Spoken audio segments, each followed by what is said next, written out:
Peter's on Zoom.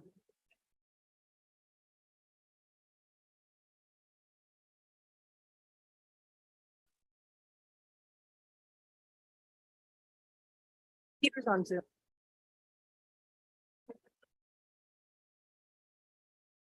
Okay.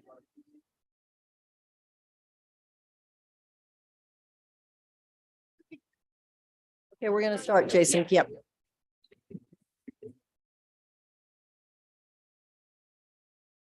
Good evening. So we will call the October 20th, 2022 Planning Commission meeting to order. Do we have a roll call? Yes, Present? Commissioner. Here. Commissioners, Here. is she excused? She's excused. Thank you. Commissioner Hinojos Fall. Commissioner Lucero, Here. Commissioner Morondo, Here. Commissioner Pava, Commissioner Toya. Here. Madam Chair, you have a quorum. Thank you. Commissioner Lawrence, could you lead the Pledge of Allegiance? Pledge allegiance to the flag of the United States One nation, under God, indivisible, with liberty and justice for all.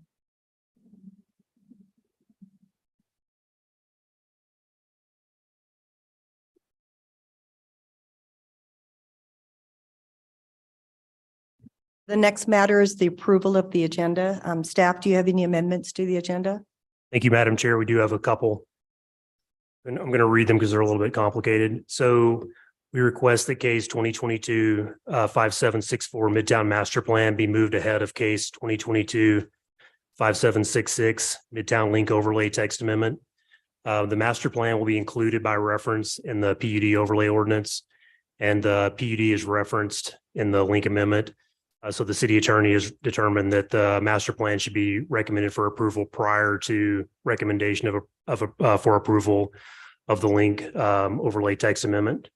So moving the link case above the master plan. So the link case. Sorry, the other way. The other way. So the Midtown Master Plan 2022-5764 would be number 3, and the Midtown Link, which is case number 2022-5766, would be number 4. Correct. Okay. And then next, the text amendments in case caption for the link overlay have also been modified and refined from the draft version that was originally put on PrimeGov. Ms. Lambo will review the link overlay text amendment in detail in her presentation, and we can answer any questions you may have regarding the contemplated structure or language of that. But the version that I'm referring to is on, is in everyone's packet and available to the public now. Okay. Right. And finally, there's also one minor clerical error on page 6 of the link amendment that should be corrected with any motion for approval. So under table 14-5.5-3, the Midtown Link Overlay District, non-residential uses eligible for qualifying projects. There's a P for permitted use under the non-residential assembly that should be stricken so that the table for qualifying projects currently allowed remains as is.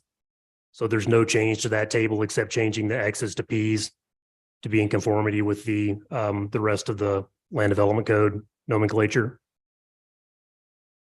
Could you go over that one more time? So if you look at the row for assembly and the column for non-commercial uses, there's a P there that doesn't belong. It's not permitted.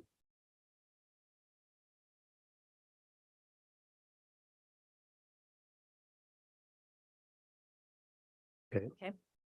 I think that's all. Thank you. Thank you. Any amendments from the commission? If not, I'll entertain a motion. Motion to approve the agenda as amended. A second. Second. Melissa, can you call the roll? Commissioner Lawrence, Yes. Yes. Commissioner Lucero, Yes. Commissioner Morondo, Yes. Yes. Thank you. The next matter on the agenda is approval of minutes, August 18th, 2022 minutes. Any changes to those minutes?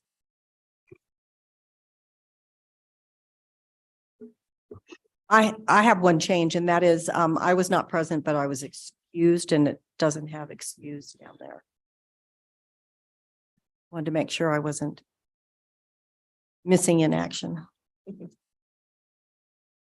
Motion to approve as amended. Roll call. Commissioner Lawrence, Yes. Yes. Yes.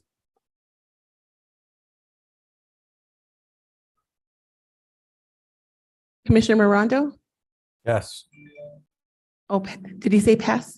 Said yes. Oh, yes. Okay, thank you. Commissioner Pop, Yes. Commissioner Toya. Yes. Next is this, the approval of the September 1, 2022 minutes. Any changes to those minutes? If not, I'll entertain a motion. Motion to approve. Second it. Melissa, roll call, please. Yes.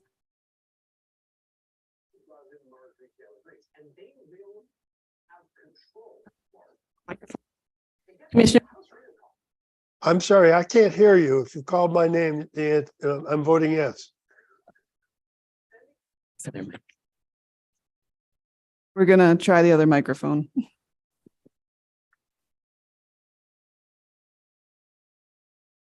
sorry about that. Commissioner Lucero, Yes. Commissioner Morondo, Yes. Commissioner Pava, Yes. Commissioner Toya. Yes. The motion has been approved. Thank you. The next matter on the agenda is the staff communication. We will have a report from Jesse Roach, who's the director of the City of Santa Fe Water Division. I'm going to ask that the report be somewhat brief because I think we're going to have a long night. Ask commissioners to, I know it's an important issue, and it's an issue that needs probably more presentation, but I think if we can ask questions, but if it gets to be too long, I think what we should do is probably continue it to another meeting, because it does deserve a good long presentation, but I'm just concerned about the matter we have before us is going to take a really long time. Mr. Roach. Thank you. Are my slides visible to the Zoom folks? Doesn't seem like they're visible to anyone in the room either. No.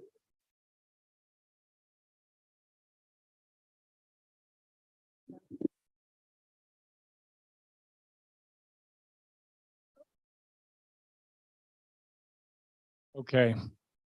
My name is Jesse Roach. I'm the director of City of Santa Fe Water. I'm here to answer a question that many Santa Feans ask themselves as they drive around town, see new buildings going up. Do we have the water to support this growth? I'm here to explain that why, even in the midst of this unprecedented drought, the answer is yes. Santa Fe has 4 drinking water supplies that serve homes and businesses.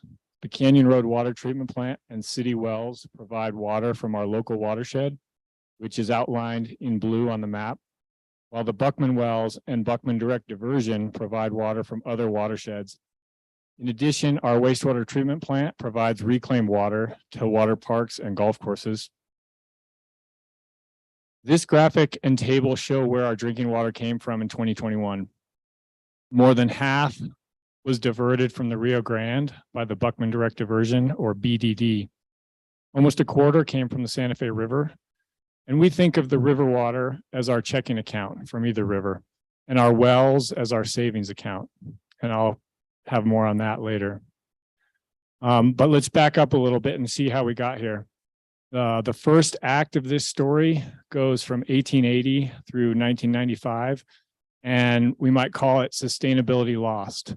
In this act, water demand grew exponentially, and the Sangre de Cristo Water Company developed 3 supplies to keep up. The Santa Fe River first, and then local and regional wells. And by the end of this act, the wells were being overused. Act Two, which might be called Sustainability Found, started in 1995 when the city bought the water company from PNM.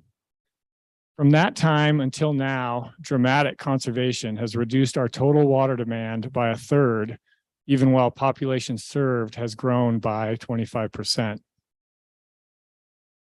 This chart shows population served from 1995 through 2020 in the blue bars and the total water use attributed to each person in purple. So thanks to residents and businesses that take saving water seriously, average water use per person has been cut almost in half in 25 years. The other key to finding sustainability was bringing the Buckman Direct Diversion, a second river-based water supply, online in 2011. And that's shown in dark blue in the figure. Wells, which made up 65% of our water supply from 1995 through 2010, have accounted for less than 1/4 since then. And we think of the groundwater in our aquifers as our savings account and our wells as ATMs used for withdrawals. And now that we're using less groundwater than is naturally replenished, water levels in our wells are rising after decades of decline. We are rebuilding our backup supplies for when river water is less available. This graph shows average water use for the past 8 years on the left, with river water in blue and well water in orange. And on the right is the amount that we estimate has been sustainably available year in and year out in that same period. We've used about 3/4 of sustainable availability. And as a result, again, we're building up reserves in the groundwater system. That brings us to Act 3, which is the future. We're in good shape now, but what about climate change? And based on the best available science, we expect that there will be 25 to 33% less water available to us by the end of this century than was available in the second half of the last century. And the question on many people's minds, what about growth? We're preparing for a future where by 2100, there are 130,000 people served in city limits, an increase of more than 50% from the 84,000 that we're currently serving. And what happens when you decrease supply and increase demand and don't make any other changes? You get shortages. And so this graph shows time on the bottom axis, 2020 through 2070. And the blue shading represents the possible range of shortages in the future or the range of climate change projections that were considered. Worst case climate change projections could result in shortages as early as next decade, while the middle or the median climate change projection shows shortages starting in about the 2050s. Again, this is potential shortages if we don't do anything. But we're going to do something, and actually we're going to do many things. Our adaptation strategies, which is what we call them, to avoid shortages, will continue to start with conservation, but we're turning our attention to more use of reclaimed water, and specifically the San Juan Chama Return Flow Project. And here's why effluent use has so much potential to us. Almost 2/3 of the potable water that is used in the city arrives at the Paseo Real Water Reclamation Facility near the airport for treatment. This volume of water is substantial and a focus in building resiliency in the face of climate change and a growing community. We plan to indirectly reuse a portion of this with the proposed San Juan Chama Return Flow Project. So this is what it would look like. Our goal is to fully consume our San Juan Chama water, which is Colorado River water stored in reservoirs on the Chama and diverted the Buckman Direct Diversion, or BDD. Currently, all city diversions of water at the BDD come from releases of water from those upstream reservoirs. With the San Juan Chama Return Flow Project, which is shown on the right, unconsumed San Juan Chama water that arrives at the wastewater treatment plant will be returned to the Rio Grande just below the BDD so that less water can be released from upstream reservoirs to make the same diversion at BDD without reducing Rio Grande flows downstream. So the only thing that's different when you look at the left and you look at the right is that we're releasing about a third of the water from our upstream reservoirs to achieve the same diversion and to have the Rio Grande flows be the same at the location below that diversion and return. The San Juan Chama return flow project more than double our river-based supply. So the third bar in this figure shows the increased supply with the return flow project in place, a sustainable supply that is more than double our current demand. This project will create resiliency in the face of climate change and allow us to avoid shortages for decades to come. But in the long run, we expect climate change to reduce those supplies and growth to increase demands, as represented in the bar at the right. The uncertainty associated with long-term supply and demand means that even with the return flow project in place, we will continue to plan and adapt as conditions change and new information becomes available. We have begun a new round of science-based, public-informed, long-range planning intended to give us an idea of what supply and demand will look like out as far as the year 2100 and what adaptation strategies should be considered to avoid shortages. We are currently focused on the demand projections shown in the second loop in this figure. So hopefully I've been able to show that right now we do have water to support growth, and we also have a process in place to keep updating the answer to that question. But if you feel like you just drank from a fire hose and would like to try something slower, please visit our website or email me. And these same slides are also available as a video with narration from our website or from this longer URL. Both of these URLs are available in the packet associated with this meeting. And so with that, I would stand for questions.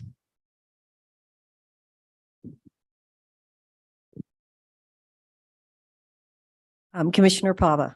Mr. Roach, with regard to the water supply coming from the Santa Fe River watershed, are the assumptions that you're using now based on the best available science with regard to climate change, changing from snowpack to rainfall, and how would we retain that in the reservoirs, and what kind of physical infrastructure would we need? Commissioner Pava and Madam Chair, that's an excellent question. And so there is a lot that goes into taking these future projections and then figuring out what they would mean for us. And we do have a water operations model, which does account for storage in the reservoirs, different demands. And essentially the short answer to your question is yes, as long as those projections, which are from these climate change models, downscaled and fed into our model, if those represent a shift from snow to rain, then that's something that our modeling then needs to account for. So the answer is yes, but there are a lot of details in that process. Well, thank you very much for the concise answer and presentation. I hope that what you're working on can be folded into the evolving comprehensive master plan that is in the works. Commissioner Lawrence. Thank you, Chair. Mr. Roach, I wanted to ask, you spoke about the return flow project as a future goal that's going to be very important. I was wondering if you could speak a little bit to the resources that are necessary to accomplish that, and if this is an accomplishable sort of goal, what you see in terms of what's necessary to make that happen. Thank you for the question. That there are sort of three main pieces remaining for us to implement that project. Those include an engineering design phase, a permitting phase, and a construction phase. And we are in the process. We've selected an engineering firm to do the engineering design for us. And we will be starting that contract through the committee process next week. That's a significant effort. It's somewhere between $3.5 and $4 million for the design. And then the permitting is sort of ongoing. There's a OSE, Office of the State Engineer, sort of water rights related permitting process that we've started. There's a National Environmental Protection Act process that we started, and there's a Lower Santa Fe River community-based planning process that is also been initiated. So those three prongs, and then finally the construction. We have received a grant from the federal government for up to $6 million to help defray the costs. But, this is going to be an expensive piece of infrastructure, probably somewhere in the 30 millions of dollars is our sort of latest estimate. And do you have a timetable? We are currently in permitting and design. Hopefully the design will be done in the next year or two. Hopefully permitting also perhaps in the next year or two. I would think it would be at the best case scenario, construction starting in 2 years, but it's probably more 3 or 4 years is probably more realistic. Any other questions? Thank you. Good presentation. Okay, next we'll move on to the approval of findings and conclusions on case number 2022-5621, which is 4,000 Beckner Road Development Plan. Are there any changes to the findings of facts and conclusions of law? If not, I'll entertain a motion. Second. Commissioner Pava moved to approve. Commissioner Lawrence seconded. Commissioner Lawrence, Yes. Commissioner Smith, Yes. Yes. Commissioner Morondo, Yes.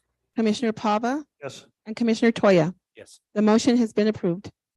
Okay, there's no old business. We'll now move on to new business and we will address case number. There are, I think, 6 cases.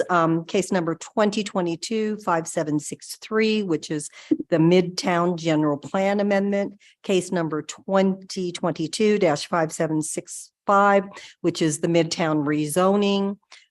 Case number 2022-5764, which is the Midtown Master Plan. The next matter is 2022, case number 2022 -5766 which is the Midtown Link Text Amendment. The 5th case is case number 2022-5767, which is the Midtown Adjacent Parcels General Plan Amendment. And the last case is case number 2022-5769, which is the Midtown Adjacent Parcels Rezoning. And Good evening, Chair Clow. and Thank you. members of the Commission. My name is Heather Lamboy, and I'll be presenting tonight's cases. If it pleases the chair, we would like to focus the attention on the master plan and associated actions first, and then the adjacent parcels next. So there will be 2 presentations. The second one will be very succinct, but we would like to manage the adjacent parcels under a different hearing. Is that all right? that makes total sense. Yes, Okay, thanks. Great. So this evening, I'm here to present the Midtown proposed general plan amendment, rezoning, master plan, and then text amendment, just as Chair Clow mentioned. The request is to change the general plan category from low density residential, which is 3 to 7 dwelling units per acre, to transitional mixed use to accommodate the proposed uses that are contemplated in the master plan. There is a rezoning request as well to go from residential 5 dwelling units per acre to general commercial, which will, and it's actually general commercial planned unit development, because this is the master plan will serve as an implementing tool of the planned unit development. And then finally, the link text amendment. This represents a lot of work that has been done over several years. I remember sitting at the College of Santa Fe with my mom was working there and thinking, wow, there's a lot of empty land here, and there are a lot of opportunity as well.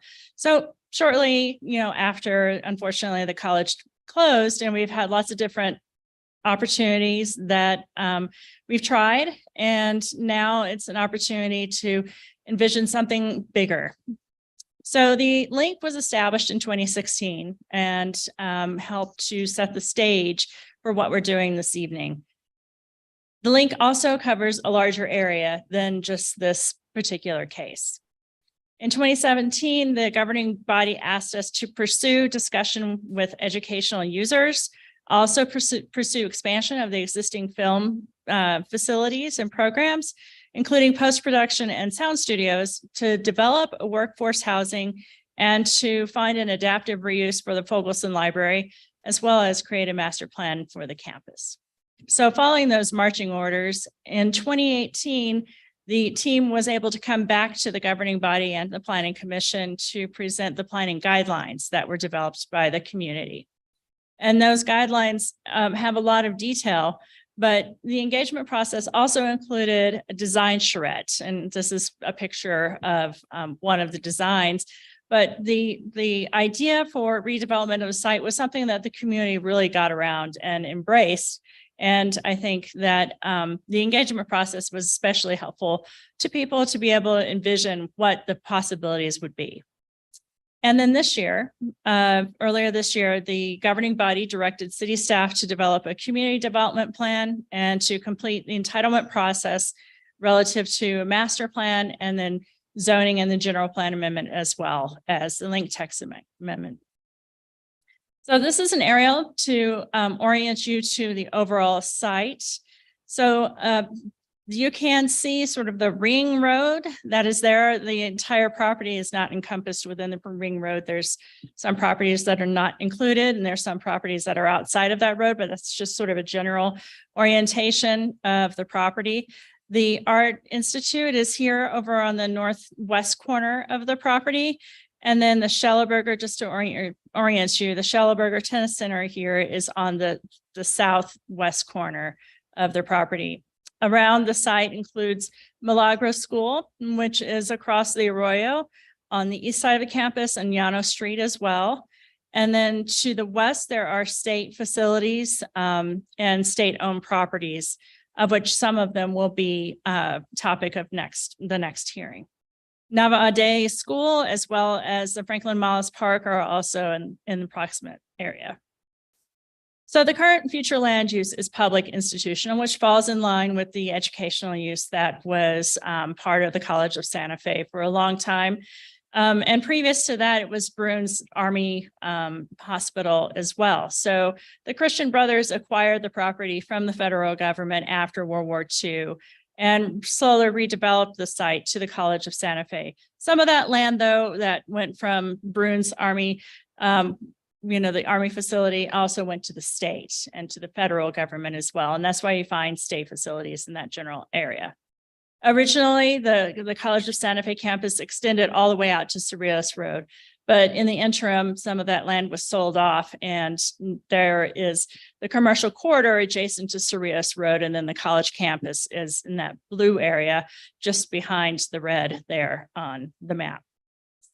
So as to the context, there's both residential, commercial development, as well as parks in the general area. The proposed future land use is transitional mixed use. The intent of transitional mixed use is to allow for a variety of uses, and that includes creative infill and development. It permits office, commercial, and residential development, sometimes within the same building. It permits affordable housing and economic development through flexible land uses, and you'll see that the master plan implements some of that. And it also fosters alternate transportation options. So if somebody is able to work at a film studio and then lives really close, they can walk to work, that's a good opportunity. Also, the intent of the master plan also is to provide additional transit connections as well as bike ped circulation. The existing zone district is residential 5 dwelling units per acre. Colleges and schools are all allowed in residentially zoned districts. And so that is the reason probably originally that it was designated as a residential zone district. The context is that commercial corridor along Cerrillos Road that I mentioned, as well as some pockets of multifamily residential, which are in the brown color. And then also residential and school uses. The pink color there on the right-hand side of the screen, which is the south east corner of Llano and St. Mike's, is a shopping center zone district. So the proposed zoning is to C2 planned unit development. So general commercial allows for a variety of commercial uses and residential as well, but it doesn't contemplate exactly the types of uses that are being proposed for the Midtown campus. So that is the reason that the master plan will be the implementing document for the planned unit development. So the master plan accompanies the zoning and will function like its own zone district. So for this type of planned unit development district, the purpose and the intent as set forth in the zoning code is to allow the creation of planned districts, each conceived as a unit of cohesive development and integrated uses in either single development operation or a planned series of development operations that may take place over a period of several years. And with this master plan, we need to remember that these changes are not going to happen tomorrow. This master plan envisions or is anticipating to set the stage for development 5, 10, 15 years down the road. So not everything is going to happen tomorrow, but it does set the stage for something to happen. So you can see the original master plan for the site. This is an old picture of the Bruins Army Hospital that was built during World War II and had a fairly large role in the development of the city at that time, because over 1,000 people were employed associated with that hospital. So the vision of a master plan is to identify strategies to create a sustainable walkable community, provide employment opportunities, improved mobility options, and provide access to recreation, public spaces, and cultural venues. And the components of the master plan, I'll let the applicant speak to this more, but the components include things like street sections and, including things that really are important to sustainable development. And that is the stormwater runoff that you may have seen in the master plan document. There's a lot of thought that's been given to making this a sustainable development and having swales and the like to collect water runoff and also provide for landscaping is an important component of keeping this development as sustainable as possible. The master plan also lays out building footprints and the way the blocks are organized and also building form. And so there are pieces of the master plan that lay out open spaces. A plaza is planned also in Midtown to provide sort of the same functions or similar functions as what we might find here in the plaza here in the center of town. And that plaza will be roughly the size of this plaza as well, just for a sense of scale. With reference to the Midtown Local Innovation Corridor, you can see the site itself is outlined in white. And you can see the Midtown Local Innovation Corridor goes from from St. Francis to Cerrillos Road along the St. Michael's corridor. So the purpose of the link corridor is to strengthen the built environment and the business and community relationships, incentivize multifamily and non-residential development with an enlivened pedestrian environment, and to allow for innovative development and site planning. In order to accommodate for the master plan, we tried to think of everything back when the link overlay was developed, but we couldn't quite get it all. So there are a couple very minor changes that needed to be made. So we need to update the name of this particular area from the Santa Fe University of Art and Design to the Midtown Plan Unit Development. There was a clarification needed on the table for qualifying projects. Right, there were X's on the table, and just to be consistent with the overall Chapter 14 and how we illustrate permitted uses, not permitted uses, we put the P so that it is consistent and easy to understand as well. There are clarifications on the amount and distribution of open space and landscape design standards. As I showed you in the past couple of slides, there's some very unique circumstances that really weren't contemplated in Chapter 14. It is a living document, but it was adopted a long time ago. So stormwater drainage and the innovative techniques that are being used for that weren't addressed in Chapter 14. And to expand the permitted uses in the Midtown Linked Overlay District to include all qualifying projects. So this was also a clarification, really an error that was made previously that it was an and not an or, so that both tables could be considered as part of those qualifying projects. So it really aims to correct an error. So you have a lot of very detailed analysis in your packets, and I'm not going to read everything when it comes to the approval criteria, but I'm going to hit the high points. So the criteria for a general plan amendment is that it's consistent with growth projections and economic development goals, consistent with other parts of the general plan, is coordinated and harmonious development, and is not inconsistent with the prevailing use and character of the area. The guiding policies that are implemented within the general plan are a mix of uses, the affordable housing policies, connectivity, human scale and form through that form-based approach in the master plan, and a pedestrian-oriented neighborhood center, as it will be somewhat the heartbeat of our community.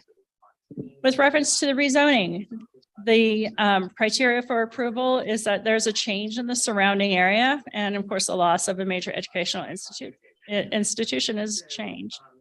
Is a different zoning category is more advantageous to foster redevelopment, is consistent with applicable general plan policies, which we just went over, and existing and planned infrastructure improvements accommodate for future development on the site.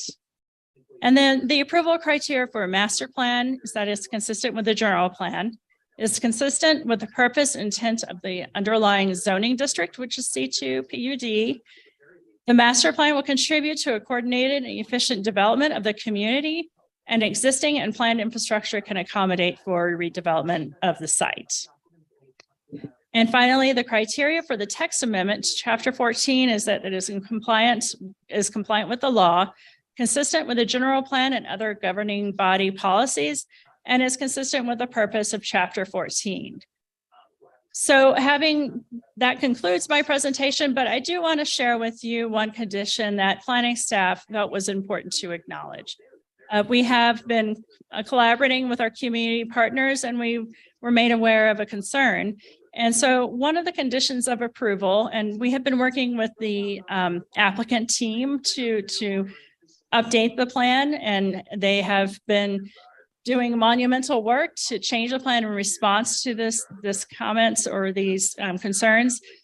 The condition that planning is putting on this, in addition to the other technical aspects, is that any text or graphics included in the Midtown Master Plan proposal and associated case documents referencing the proposed, desired, or long-range improvements that include or illustrate circulation, connecting networks, or other planning concepts and features on the properties external to the Midtown Master Planned area shall not be considered as part of any recommendation or final action related to the master plan. So what we as staff will be doing, if it is the pleasure of the commission to approve this project, is we will be making sure that this condition and other technical conditions related to civil engineering, traffic, and so on, those things will be addressed before, even if possible, the governing body, but before final recordation of the master plan. I just want you to be aware of the folks that are here to answer questions. So we have Regina Wheeler, our Director of Public Works, that can help you with traffic and other engineering questions. Dee Bainsiger, I'm sorry, I always messed up her name, Van Gessner, and she's our technical review and civil engineering lead. Stan Holland, some of these folks are on Zoom. Stan Holland is with wastewater, our wastewater team. Zoe Isaacson is our acting river and watershed manager and will be representing parks. Geronimo Griego is with our fire and life safety team. And Jesse Roach is here a little bit for a while. He's our water representative. We got a presentation from him, but Alan Hook is also going to be available for any questions that you may have. That concludes my presentation. I'll be happy to answer questions. I have a clarification. So for the next two matters, when were you going to do them separately? Yes, that is correct. Okay. Does that mean then we're going to have two public comment sections? Commissioner Claudius, Yes. our intention was that there would be two presentations, public comments, and votes. So the votes would also come later. So these four cases would be heard in their entirety including a vote, and then the other two cases would have their own public comment and their own vote. And the reason for that? It's a lot of, it's a lot of cases, and it was, these four are related to the planned unit, 64 acres, and Right. the other two are related to a separate 24 acres adjacent. But they're all contained in the master plan. No, the other No, two the are other not two are complained of. not in the master plan. Correct. They are adjacent to the master planned area. Okay. And so will there'll be a master plan at some point for those 24 acres? I don't know. That will be contemplated later. This is just for the Okay. rezoning of them. Okay, so now I understand. Okay. Okay, So I'm going to switch over to the applicant. Just one moment. can we just have one clarification? Certainly. So it's a little, I think clearer. So when you said that the maps and stuff are for illustration purposes and not for purposes of inclusion into the master plan, I guess you're addressing the concern of the neighbors in the commercial areas that were concerned about some of the maps previously showed that there was roads going through their property. Is that correct? Yes, that is correct, Chair Okay. Clow. So we could take that issue off the table in that we are not addressing any roads on private property, correct? We're only addressing the area, the city-owned area in the master plan. Yes, that is correct. And where it's not clear in the master plan, we'll make sure that all maps are updated accordingly. Okay, and that's legally appropriate because the city could not be putting roads on private property without going through a whole process with the property owners, correct? That is correct. Okay, so we can take that off the table and do not need to address that hopefully with the public tonight. Thank you. Okay, thank you.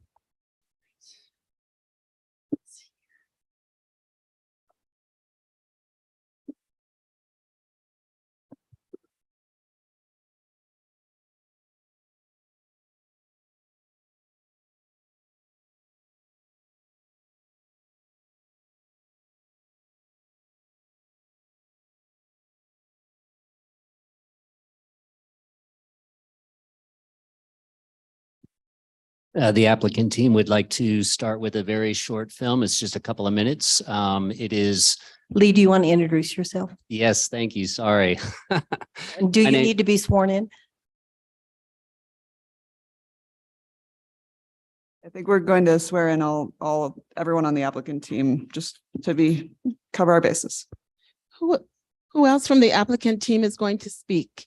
Can you please, hi, how are you? Please raise your right hand. Do you swear under the penalty of perjury that the testimonies you're about to give are the truth, the whole truth, and nothing but the truth? Thank you. And when you step to the podium, please state your name and address for the record. Thank you.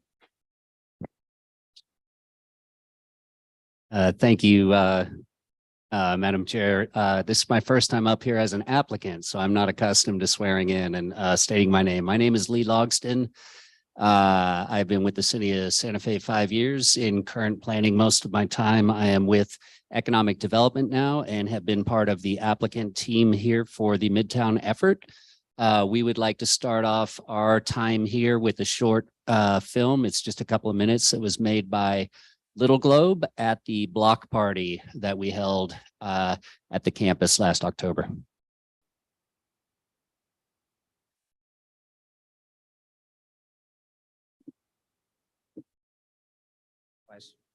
Question is, how do you get audio?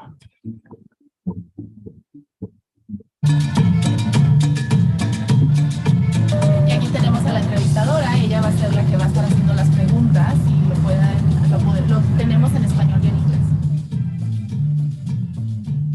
We all need to just come back together and we need to come up with solutions for all of us, not just for some of us. The values would be inclusive of many walks of life, many different backgrounds, and kind of be accessible to a lot of different types of people. I would want the Midtown site to feel comfortable and to where like it's fun and like you like enjoy being there. It's integrated into the life of the community in multiple ways. It's like a common place where people would be for lots of different reasons. A place to congregate, to socialize, to learn, to enjoy. education in one way or another. It could be on sort of the academic side or the artistic side. I think they need a big area for the indigenous people, like a powwow grounds. We've always been about our culture. So it's like, you know, I like to see art exhibits. I like to see, you know, markets. Facilities for the elderly. It would be nice to see young people and old people. And I think it should meet those multiple needs. More public spaces where people could just go and be without always having to pay money. We have a full theater here, so I like to see the arts be integrated into some programming here. Small businesses we would like to bring in and just have kind of a multi layered living structure here as well. A land trust so that it stays in the hands of the community forever. It's just sad to me because a lot of the people I went to high school with, they can't afford to live here anymore. Probably just a matter of time, then I won't be able to afford to live here anymore, you know? And a lot of us locals who were born and raised here, we just can't afford it anymore. It's too expensive. Over the years, it got more expensive, and then we're forced to like basically move out of Section 8. And so I'd probably just like to see like affordable housing. So many things in Santa Fe are really oriented outwards, facing towards tourism. So something that kind of faced inward and was like a center that could run into people. Better communicate with one another, be able to be creative with one another, be able to dialogue with other families with a sense of self-determination, a willingness to like be uncomfortable and in that space of learning. It is up to us that decides our future.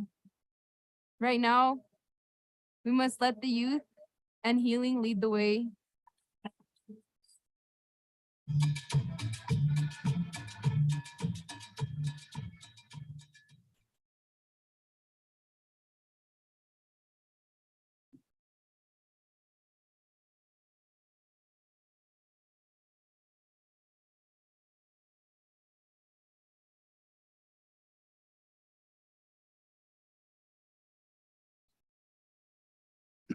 Okay, now I'll turn it over to Daniel Hernandez, Project Manager for Midtown. Good evening. Again, my name is Daniel Hernandez. 1665 Laurel Avenue, Salt Lake, California. What you saw and the way we want to introduce it, our presentation was the level of public participation that went into creating this plan. Of course, there was a lot of technical stuff that had to happen in the background, but it was truly driven by people. We were directed early on by the governing body to begin figuring out how to get the redevelopment process moving forward. You probably know that the Office of Economic Development issued a solicitation for developers, both master developers as well as parcel developers. We selected a master developer to look at the redevelopment of the entire site, but we found them right before COVID hit. And as most people in the room know, the marketplace completely changed. They were calculating and evaluating their own risks and desires to move forward, and they pulled out. So it left the city with a bigger question about how might the city continue to use this public asset in honor of what it's always been used at as a civic space and previously for educational uses.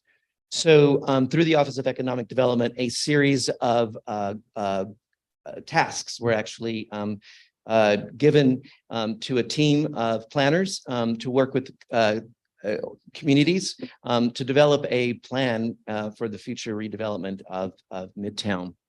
So here you see, again, just some of the departments we worked with within the city departments and a consulting team. I'm the principal at Proyecto.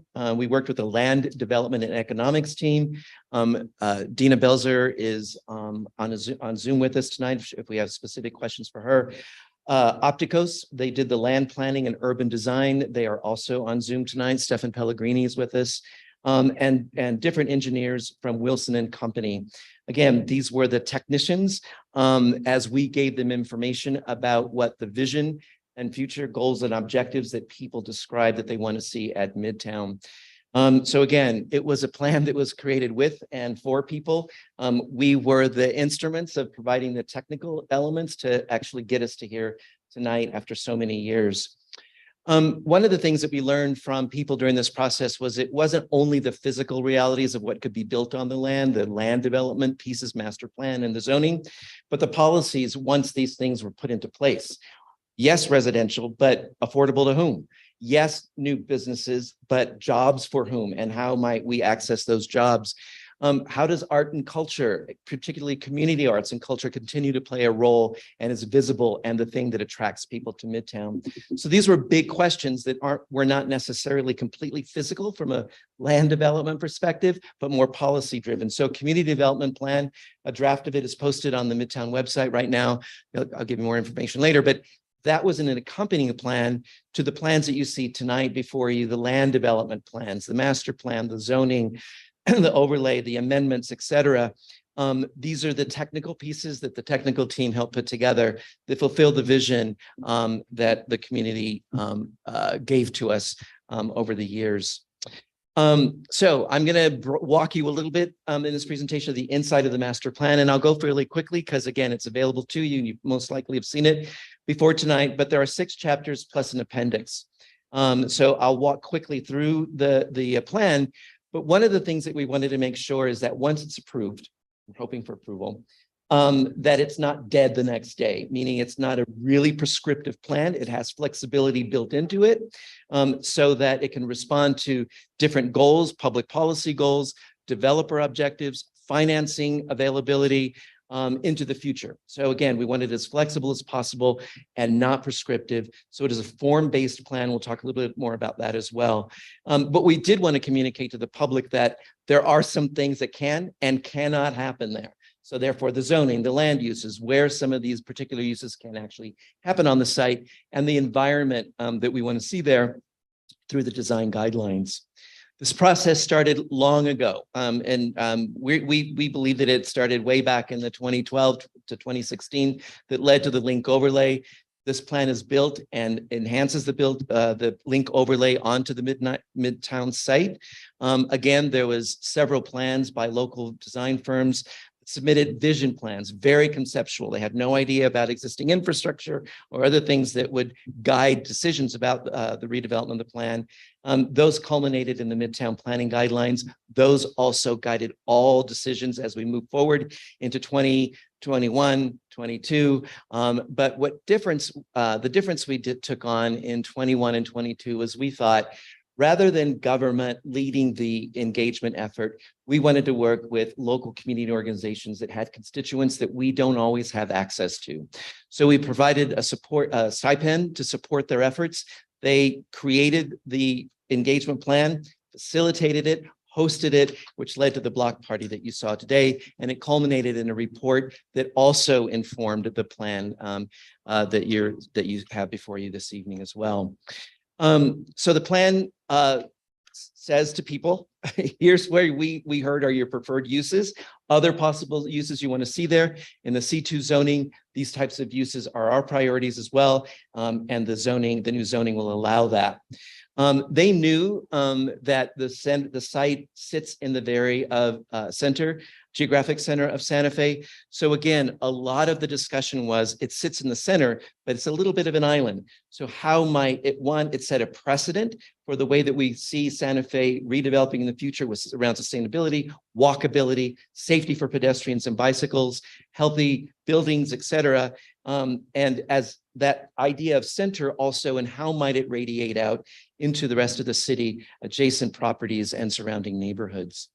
So we thought of this whole entire planning effort as part of creating a Midtown district, meaning that it's not only the Midtown property that is before you with the master plan tonight, but clearly, as you saw earlier, it sits within the link corridor itself. So through a series of resolutions you see here from 17, 18 to 22, we were clearly directed to think about this site in terms of the way that it connects to the broader neighborhood and the broader city and adjacent neighborhoods and properties. So some of the things when we walk through the door, some of the existing conditions that were just tough, that we knew we had to overcome, and we will overcome them over a series of years. We heard about this project is not going to turn around tomorrow. It will happen over a phased period of time, 5, 10, 15 years, but it does have poor external connections.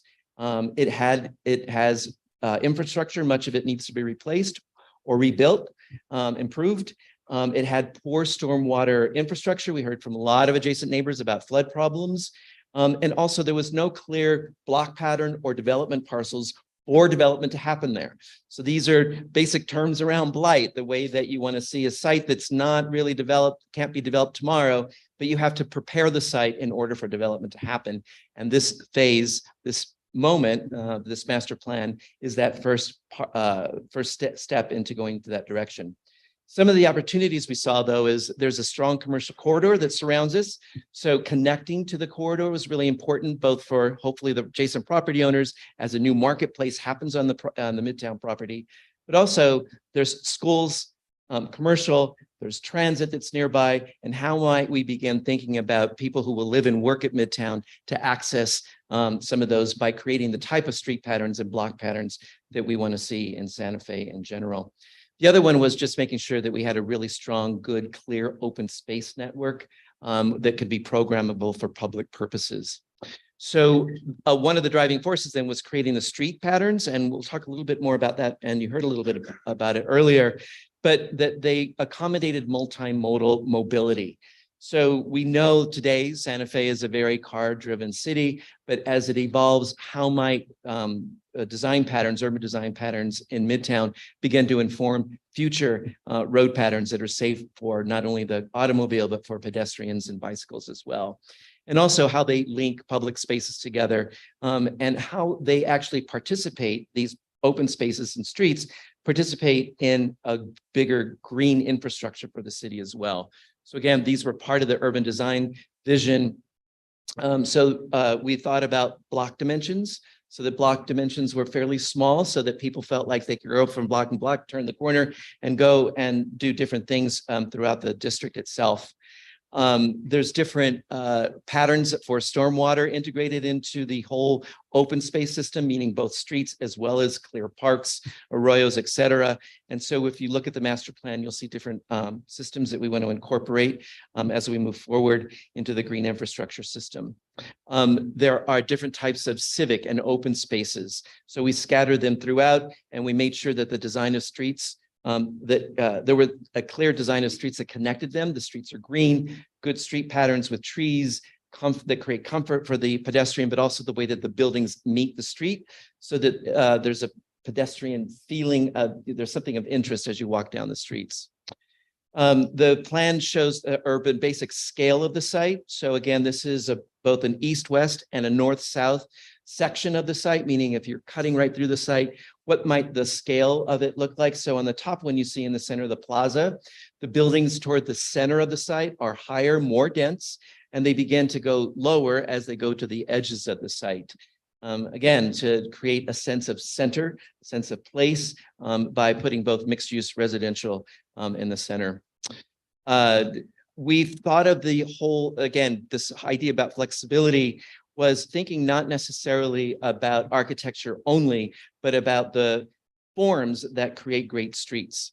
And so we thought about things about local climate, how might solar orientation of buildings as well as of street patterns create how might the design create comfort for pedestrians down the street, creating courtyards and small plazas at street corners, but also requirements as part of residential development so that we create a much stronger green pattern that's both aesthetically pleasing, but also that participates again in that green infrastructure for the city. So again, back to this place-based approach, a form-based code. There are different zones within the Midtown site. And you saw them a bit earlier in the presentation, but these are the zones specifically that are outlined, and there's specific design standards for each of these zones. So not only the public spaces, but the building types that are along certain streets. And we'll go into that just a little bit.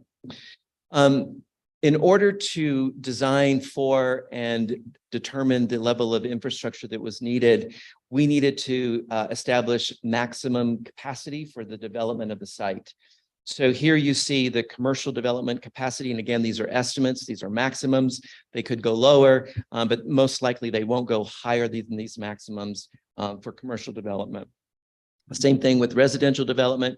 We anticipate that there'll be anywhere between 950 to 1,100 units. maximums again, it may be somewhere between there. But the minimum baseline that we want to communicate to people is that 30% of whatever number it is will be affordable to low and moderate income families. And the way that we can manage and control that is because the city owns the parcels. As we dispose of parcels, we can write into RFPs the level of affordabilities that we want, the number of units that we want, so that we can ensure the public that we'll achieve that 30% baseline, minimum baseline. It could go up based on public policy and governing bodies as we move forward in time, but at least 30% of the units will be affordable. So how might we achieve that affordability? One, the inclusionary housing zoning program will be applied at Midtown, of course. We are dedicating certain parcels for 100% affordable development so that affordable housing developers can compete for very scarce resources, private resources, both loans as well as the low-income housing tax credit program. By establishing or identifying specific parcels for them, they can be more competitive in securing those other sources of financing.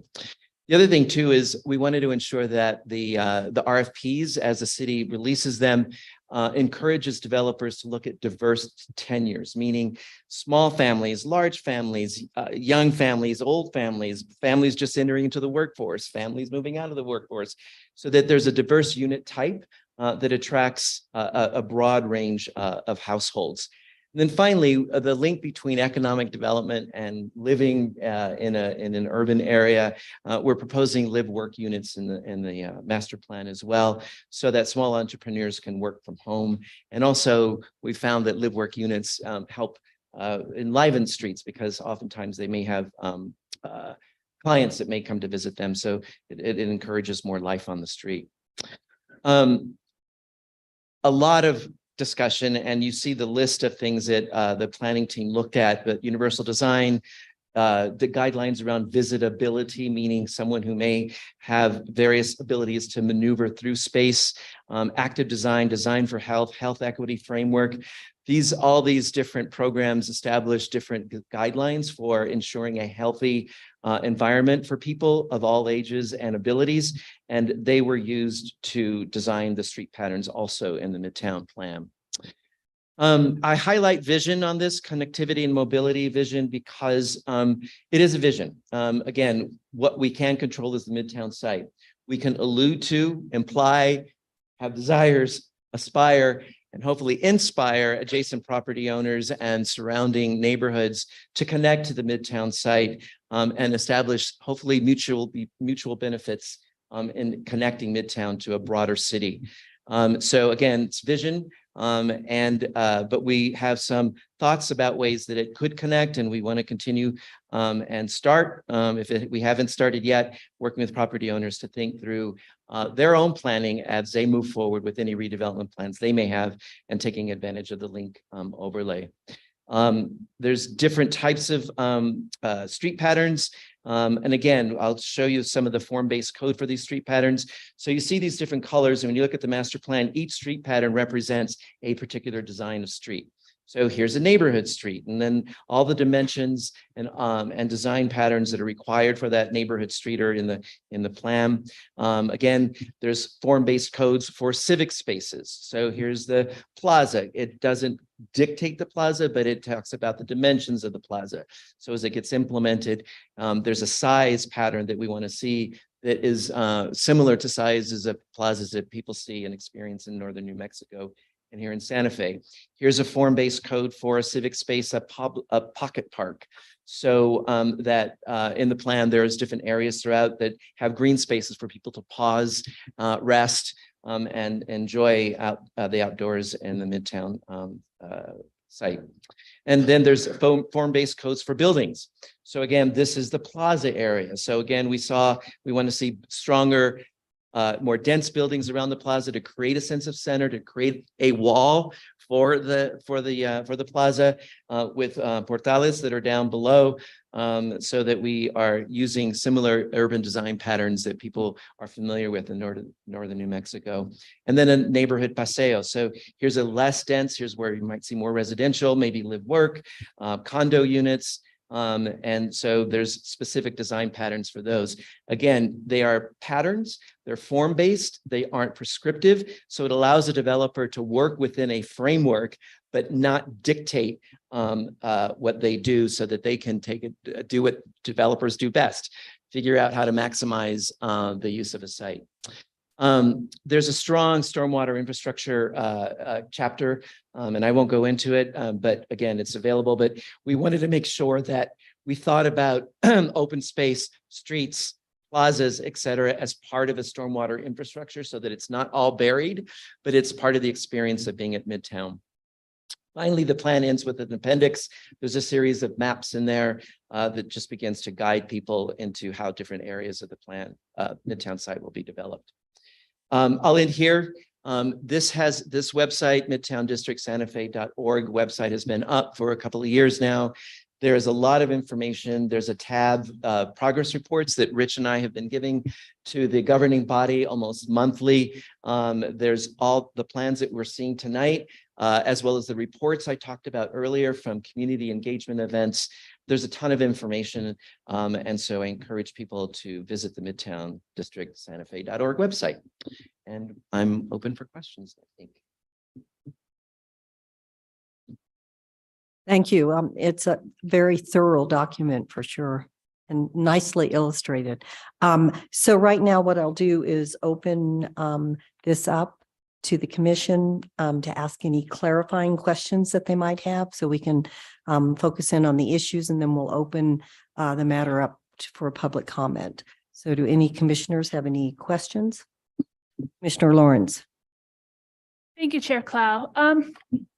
So we're not talking at this point in time about properties that are off of the Midtown property, but I do think that we need to potentially have a little more explanation of the connectivity that we have.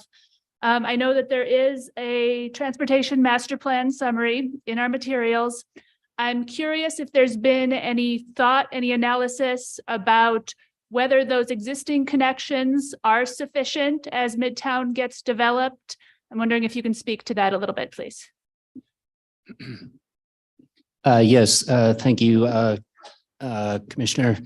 The Transportation Master Plan looked at 3 connections, the 2 existing ones. And then at that time, we were working with an adjacent property owner who was actually quite excited about the idea of his property interacting with Midtown. And that would be over towards the Santa Fe Art Institute end of things.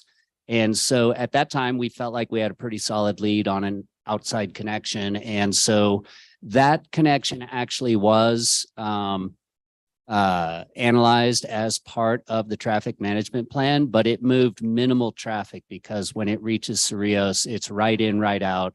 It had a very small percentage of the traffic. And so basically Wilson, our traffic engineers, said the amount of traffic being carried there is negligible. The 2 entrances we have to Midtown off of, I almost said Siringo and St. Michael's are sufficient to handle build out. Thank you. That's what I needed to know at this point. Nothing further at this time, Chair Clow. Commissioner Lucero. Thank you, Chair. According to a letter from Santa Fe Public Schools Superintendent Larry Chavez, the schools were not consulted in regard to the master plan development. And as he states in his letter, SFPS has 3 properties adjacent to this proposed development and would be impacted. Can you speak to the efforts being made to consult representatives from SFPS in regard to this plan? Thank you, Commissioner, and members of the commission. Early on, we reached out to Santa Fe Public Schools. Of course, I left my notebook in the back. I know the gentleman is in the house. There's a facilities guy, I believe, or he's with construction that we did consult with a long time ago. Joshua, one of the legal counsels for Santa Fe Public Schools, in a conversation with me, said, yes, you guys had some initial talks with him, but we dropped the ball since. We will admit that freely. I think there's more discussion to be had here because I know there are a number of people in the audience that want to talk about this issue, but for now, I will just say that in fact, the Santa Fe Public School properties are not affected by this master plan in that there are no connections that are planned across their property. We have conceptual connections that we've shown through a number of places, a number of ways to connect to the outside. They're intended to hopefully provoke a larger discussion among the community of what a reimagined Midtown district could look like. They are not necessary for the master plan in terms of what it proposes internally. They are not necessary to make, but I think, one thing we heard loud and clear through the public process is that you wouldn't even know Midtown's in there if you were driving through this city the first time. And so, what sense does it make to redevelop a vibrant heart of the city and have it remain an island? So the Midtown team would very much like to continue dialogue, initiate dialogue in some cases with outside owners and make some of these connections happen, because I think over 20, 30, 40 years, everybody stands to benefit. But I will repeat that I know there are a lot of people in the audience who are concerned because of these connections that have been pictured. And we've made a Herculean effort over the last week to remove every one of them we could find. And we missed a few. And that's where we're at tonight. At some point, you've done your best to comply. We've added a lot of language to the Midtown plan that we feel like covers the spirit of what it is they want, is that, hey, we intend to do anything like that in concert with adjacent property owners. So Santa Fe Public Schools, they're affected in the sense that, yes, there's going to be development adjacent to them, but their properties are not part of this Midtown plan. I would argue that they are a pretty major stakeholder, though, even because, the development nearby means kids going to the nearby schools, Milagro, Nava. So I would argue that they are a major stakeholder and that should be a part of this conversation. And I do not disagree with that.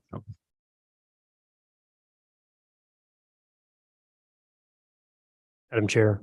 Yes, Mr. Klug. Thank you. I just wanted to note that the city has been in discussions with the superintendent and Santa Fe Public Schools very recently on this issue within the last week or two. Can you tell us any results from those conversations? They were with the administration and senior leadership. I wasn't a part of it. But they were clarifying conversations about, the effect or lack thereof on these, on the development. But there's no resolution or update on whether they're satisfied or? No, I don't have that. As Mr. Logston noted, they're here to speak tonight. Okay, great. We met as recently as 2 weeks ago on a Friday afternoon, and we met with their attorneys as well. Their request was that we remove the dashed lines, the conceptual pathways, which we did. And also we wrote throughout the document a disclaimer saying that there was no, there was anything that illustrates pathways through it or any types of circulation through adjacent property owners is conceptual and is not required. But we believe we removed most of them by now anyways, which was what we worked a lot this week on doing. So that was the resolution. But I will say, though, that we totally agree that every property owner that's adjacent to the property is really important. We anticipate that as they think about their own redevelopment plans, take advantage of the link overlay and the market that we think that the city's actually going to begin triggering by stepping into the redevelopment ring with Midtown site, that we will then begin talking to adjacent property owners as they think about their own property redevelopment. Any other questions from the commission? Commissioner Pava. Thank you, Madam Chair. These series of questions are related to implementation. Should the plan eventually become adopted?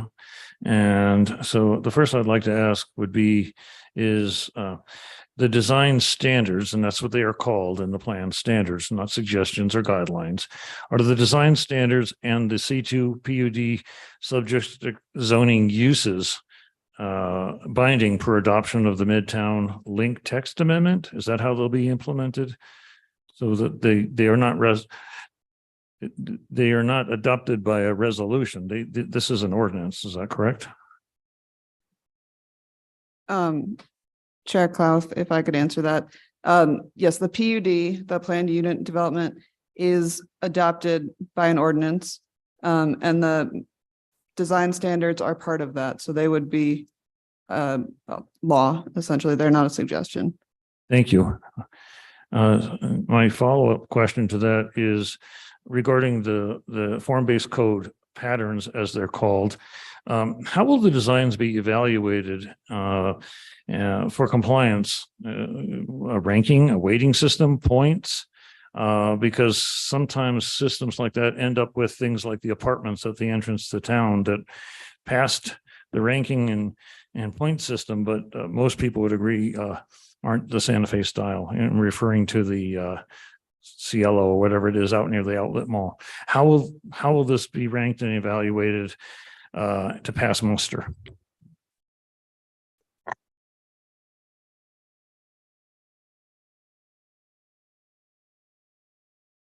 Chair Clow, Commissioner Pava, the process will be that the staff will take a look at the project, and there's a combination of, different criteria. One would be related to Santa Fe style that's typically contemplated in our design guidelines. These are more related to Midtown proper. And so those two things will be combined together when staff reviews development applications. Will there be some form of documentation or metrics that are applied? I know it's very early in the process, but how's it done today with like in the rail yard or other areas? Chair Cloud, Commissioner Pava, the staff actually makes it part of a review letter. And so when an applicant comes in with a development plan, we take a look at the project and provide feedback to the applicant as to whether they've met the standards or not and what needs to be done. Thank you for clarifying. Follow-up question, which actions, once and if this is implemented in the future, which actions for review will come before the planning commission still? I know that there's a language to the effect that staff and the land use director, i.e. staff, would do certain levels of review. So which ones will still come before the planning commission?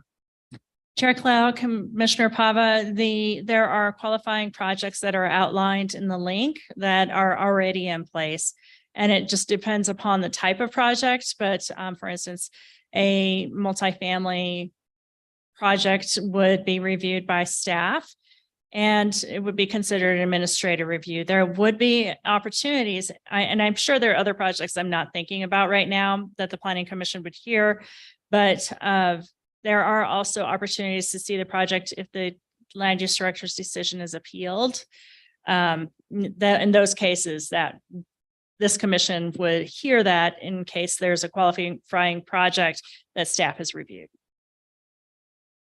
So if the land use director, i.e. staff, approves something administratively, okay, there's a pathway for appeals. How's anybody going to know about it?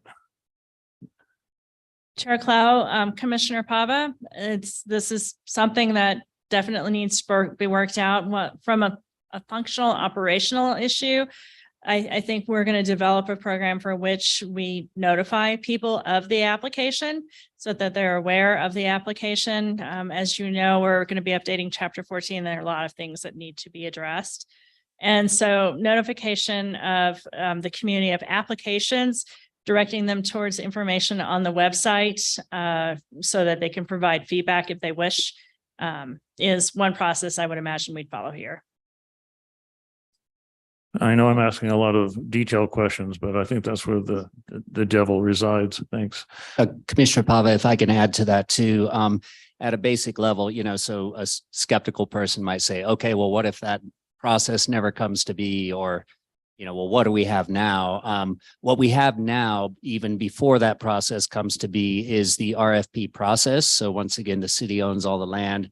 At a very basic level, when any piece of land is considered for, either a land lease or sale for a project, part of the RFP process is to have, especially for residential projects, a citizen advisory board. So there would also already built into the system currently, there is that. Right, the Citizens Advisory Board was mentioned in the plan a number of times.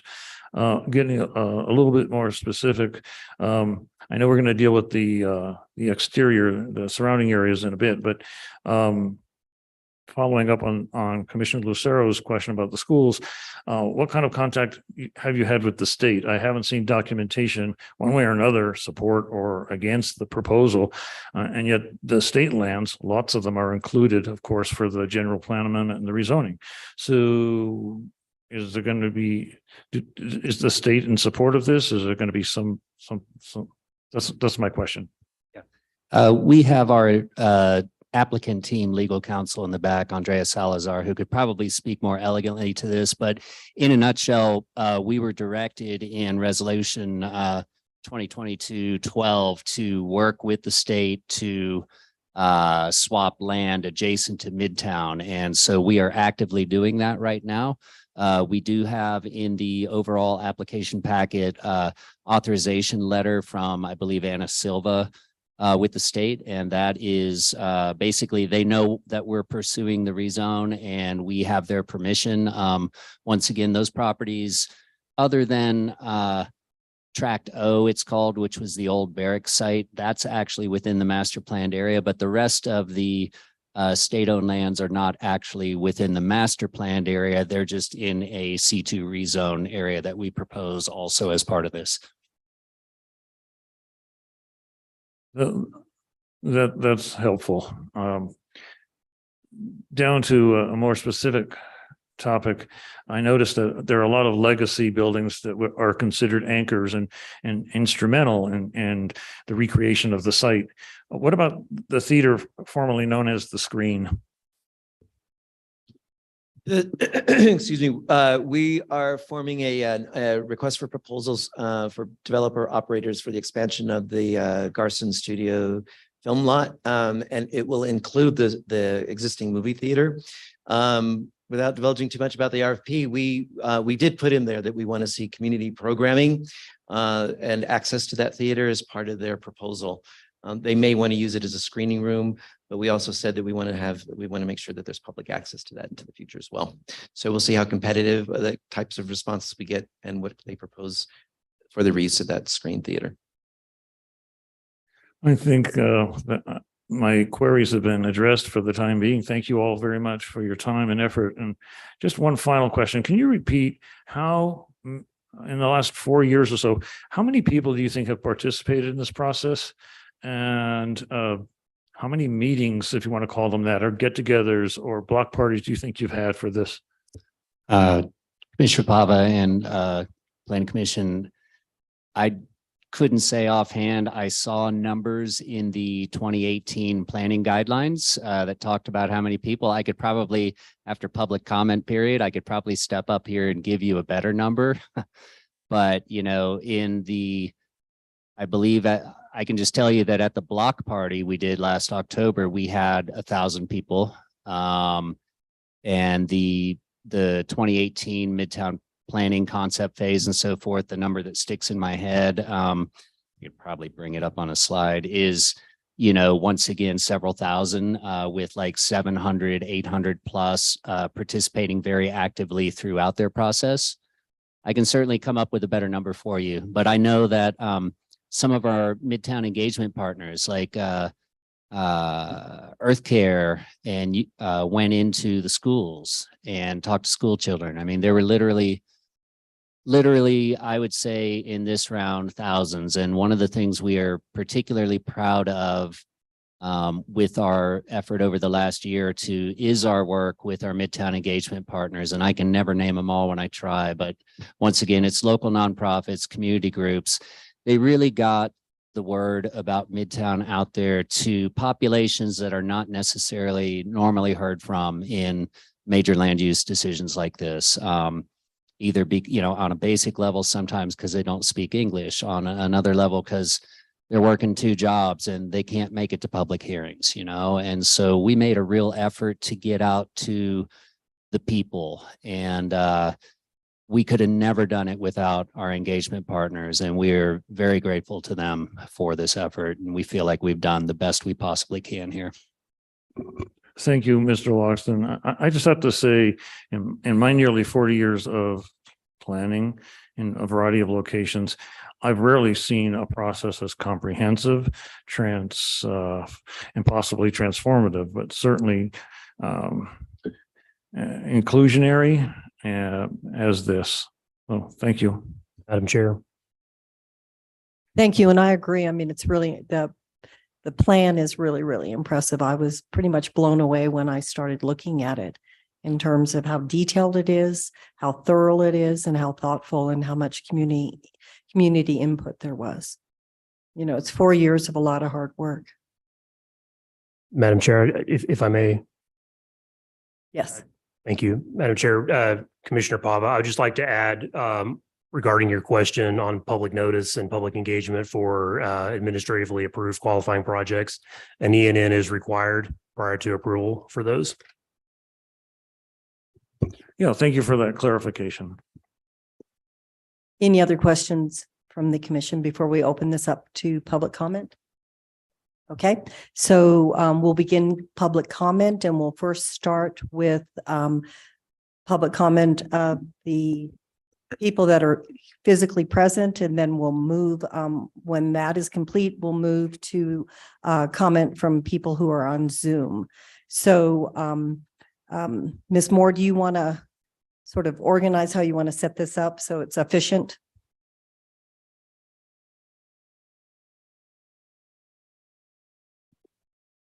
Yeah, Chair Clow, members of the commission, thank you. I did have a sign-up sheet in the back, so I know some individuals took advantage of that. And then if other individuals did not sign up and they'd like to sign up now, so you don't have to stand in line, please do so. And then we'll call up names and swear everyone in. And if anyone would like to cede time to go beyond the 2 minutes allotted per person, individuals need to be in the room or on Zoom identified as well.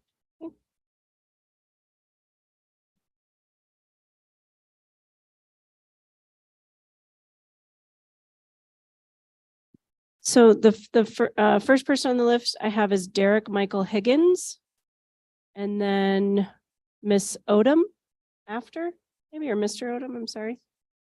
Okay, thank you. And then Hope Reed, just so we can kind of have a few on deck here. Thank you.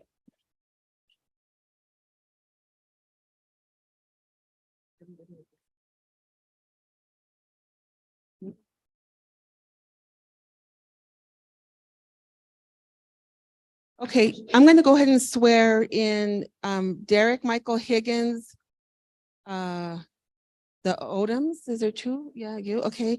And then Hope Reed, Steve Council, Jason Espinosa, Gabe Romero.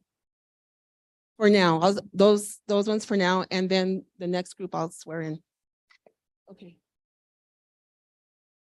So if I just called your name, please raise your right hands. Do you swear under the penalty of perjury that the testimonies you're about to give are the truth, the whole truth, and nothing but the truth?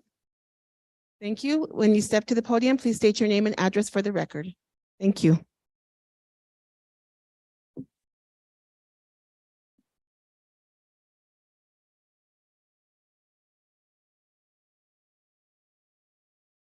So is Derek available? Come forward, please. Yeah.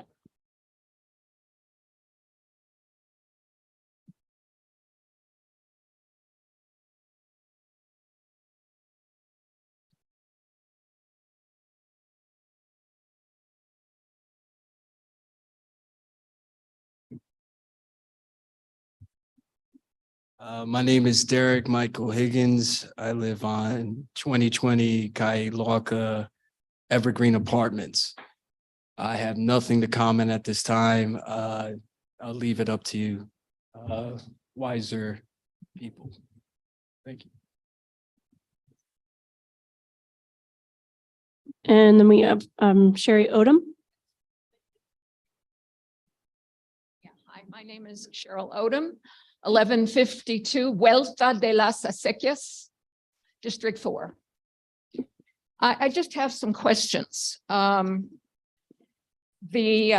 I saw the letter today from the superintendent of public schools, and I didn't realize that I taught there for 32 years. I did on the campus. I didn't realize that there was school property. I'm assuming it's along Siringo there, that back area.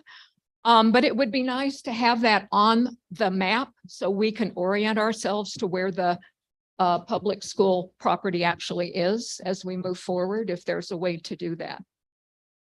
I heard a comment about how you want this project to be as sustainable as possible. And when I read the proposal, I noticed that PNM is supposed to be taking care of all the electricity. That campus was built in what's referred to as mid-century, which is everything has a flat roof. I have a flat roof and I have solar on my flat roof. So I'm wondering if there's a reason why, in terms of sustainability, all of those flat roofs can't be used for solar. Just a thought. For example, I was in the theater. Our electric bill was $25,000–$30,000 a month. What if that whole top of the theater, which is flat, was solar panels? Just saying. And you have all of that space. So that, and finally, these Midtown engagement partners, I know these organizations and I know most of the people who run them. I know that they did an extensive report working with the UNM School of Architecture. And I have been given that report because I've been told it's public information, and yet I don't see it anywhere. I'm curious about what happened to that report and why it's not on the Midtown webpage. So I'm just putting that out there. And that those groups were Chainbreaker, Little Globe Youth Works, Santa Fe Art Institute, Jamie Blosser, Earth Care, working with the UNM School of Architecture. That's my comments, questions. Thank you.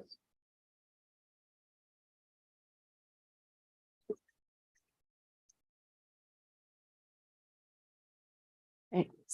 Steve Hope Reed, please.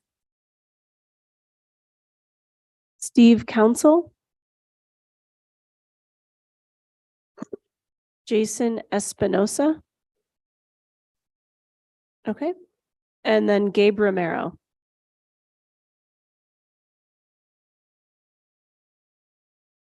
Good evening, Commissioners, Chairperson. I'm representing Santa Fe Public Schools this evening, and I wanted to just thank the Commission for making the amendments that they have to the plans, and also for the applicant for making those adjustments to the plan so that there was no misconceptions about what had occurred. So I just want to give my thanks for that, and very much appreciated. Thank you.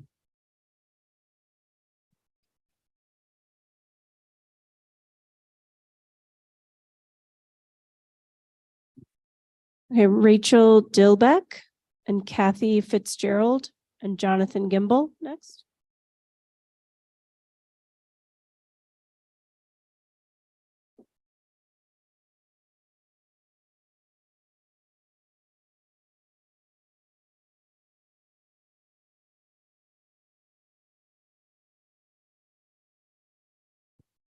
Want me just to read the names? Okay, Jean Bostwick, Rachel ceding her time? Okay.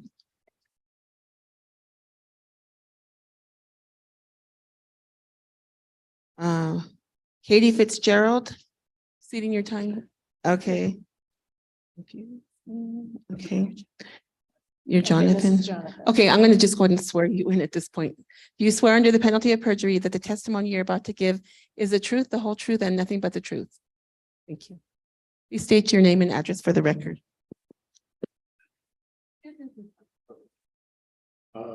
Hello, I wrote it all down. Hello, my name is Jonathan Gimbel from Pinon Community Acupuncture in St. Michael's West Mall, 1642 St. Michael's Drive. I'm part of the bigger conversation with Forest Properties. All of us, I have to say something positive before I say this part, which is the project is amazing. It's quite a dream. Now I say my little piece. All of us small businesses are just getting back on our feet after COVID.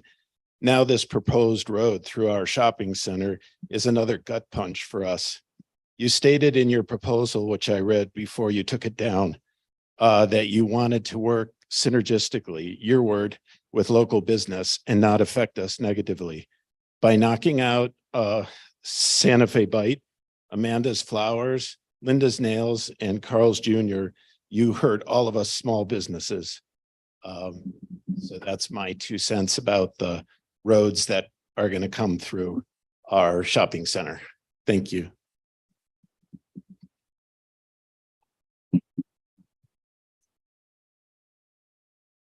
Okay, so Matthew O'Reilly, Elena. Yeah, you're going to cede your time. Okay. Forrest Thomas. Okay, you're going to cede your time. You're going to come. Yeah, if I'm calling your name, please come up here and I will swear you in.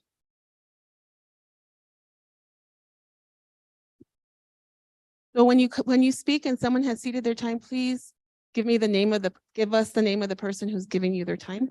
So go ahead and come up here and I'll swear you in, Matthew and Forrest. And Mary, I will swear you in as well, Mary Shrubin. Okay. Do you swear under the penalty of perjury that the testimonies you're about to give are the truth, the whole truth, and nothing but the truth? Thank you. Please state your name and address for the record. And if somebody did give you their time, please state their name as well. Thank you.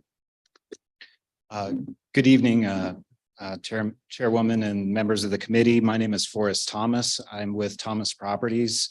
I have had numerous people cede their time to me. There are also. Can you please state an address? Yes. For the record, thank you. So my address is 340 East Burger Street. And then I own the St. Michael's Village West Shopping Center between the campus subject property and St. Michael's Drive. There's 5 people on Zoom that would be ceding their time to me. Frank Van Diver and Marty Van Diver, Trixie Bubmeyer, and Barbara and Daniel Bryant.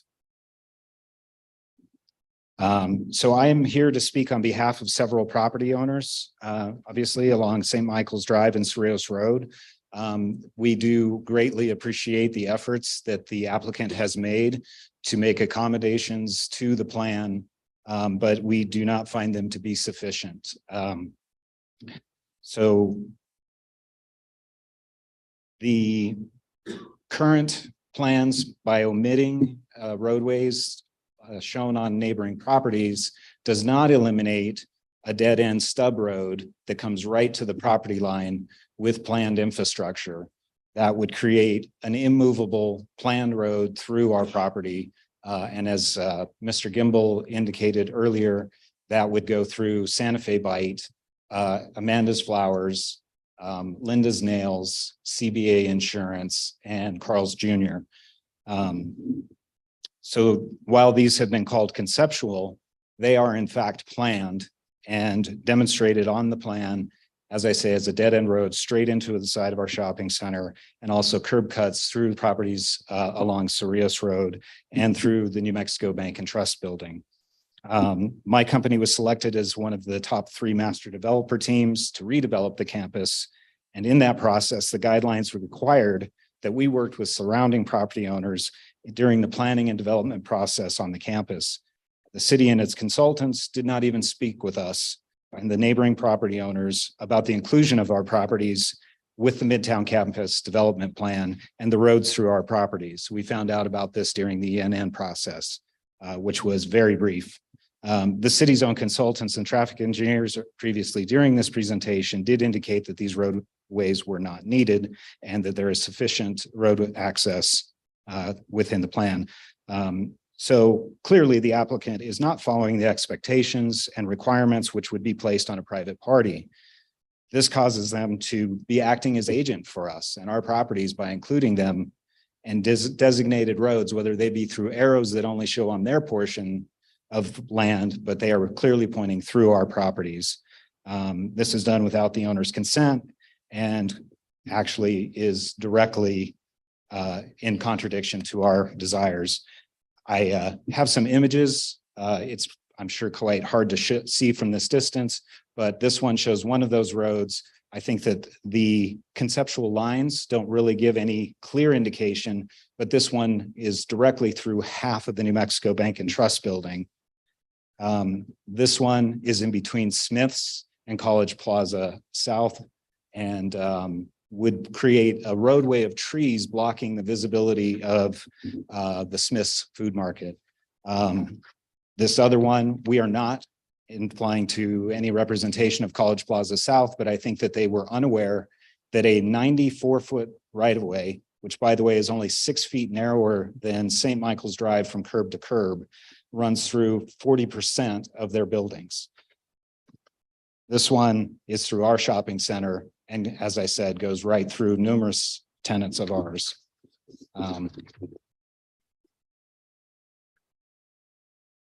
So I'd like to really point out that this situation is really a very significant challenge for us. The city has specific policies in the link overlay to incentivize development of St. Michael's Drive and Cerrillos Roads, all the way up to Camino Carlos Rey. This plan will disincentivize me particularly and the other shopping center owners from redeveloping, because they and I would be required to not only have less land to develop and create leasable space, we would also have to pay to put in this prescriptive road that is clearly illustrated with specifications as part of the plan. So that will totally disincentivize and delay development of St. Michael's Drive and Cerrillos Road and within the link. Even if I don't develop my property, I have a mortgage on this property, as most property owners do of this type. This will prevent me from being able to maintain financing at the levels that would be typical. An appraisal will be necessary at the time of a refinance, and an appraiser will see a 94-foot right-of-way right through the middle of the property and impair the value of that property significantly. So if a property were to burn down, it can't be rebuilt. Other tenants aren't going to lease these spaces because they're in the path that will not allow them to stay. So this will affect all of us as commercial property owners, and I request that you delay this process until it is sorted out with the city and give them time to actually reach out and contact us, which they have not done. Or we would be happy to stand in support of this if they will adopt, if you would adopt conditions which Matthew O'Reilly will explain in detail. Thank you.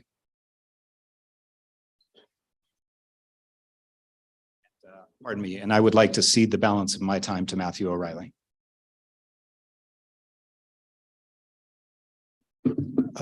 Madam Chair, members of the commission, could I just ask if someone keeping track how much time I have to speak? You've got 8 minutes. 8 minutes, more than enough. Thank you. Madam Chair, members of the commission, it was good to hear. You need to state your name and address Oh, I'm for the sorry. record. Sorry. My apologies. Matthew O'Reilly, 340 East Burger Street, Santa Fe. Madam Chair, members of the commission, good evening. Hi to those of you that I've met before, and good to meet some of you just now.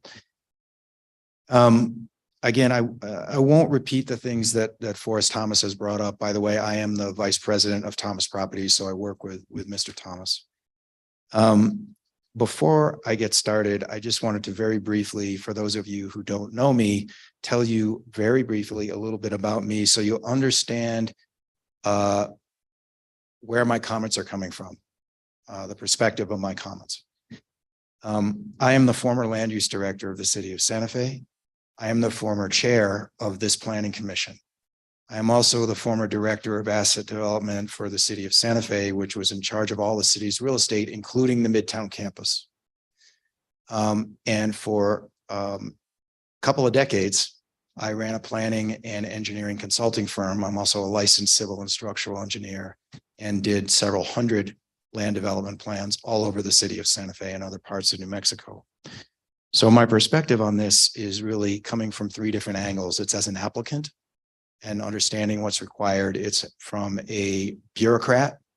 I'm sorry to call you a bureaucrat, Jason. My condolences, by the way, as taking on the job as the land use director. And also as the chair of the planning commission. Some condolences are required there as well, Chair Clow. So as we appreciate the, as you probably saw in your packet, we wrote a very long letter on behalf of ourselves and the other commercial property owners along Cerritos Road, all of whom are listed in the letter, asking for changes to be made to the master plan that was dated back in August. Some of those changes have been made, some have not. And so what we'd like to say tonight is thank you mostly to the land use staff, Jason and his staff, for making sure those changes got made in the applicant's submittal. But there is still a real problem with this plan.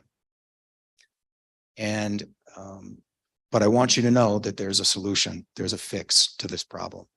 The problem is that although most of the connections through other properties, adjacent private properties have been removed, not all of them have, which I'm glad to hear that the applicants acknowledged tonight.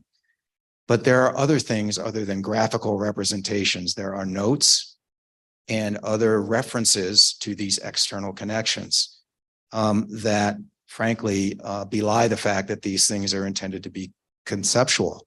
In fact, on one page of this plan, it states that the roads that are shown, including the roads on other properties and the stub outs to the back of these commercial properties, our properties and the ones on Cerritos Road, quote, will be built in the locations specified in the plan. That is not conceptual. So what we're asking for are two things. One, that staff follows through and makes sure that all of these connections are taken off of all of the plans, as well as the city should remove the small stub outs that are shown from their internally planned loop road into the back of our various shopping centers.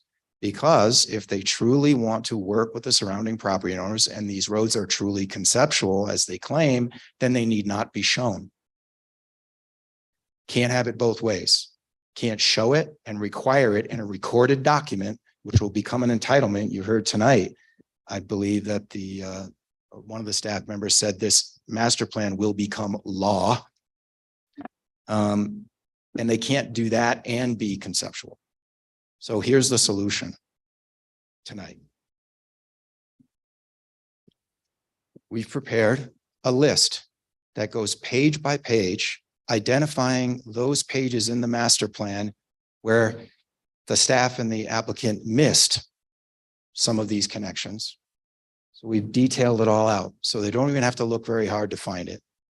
But we've also identified some of the text changes that we'd like to see made.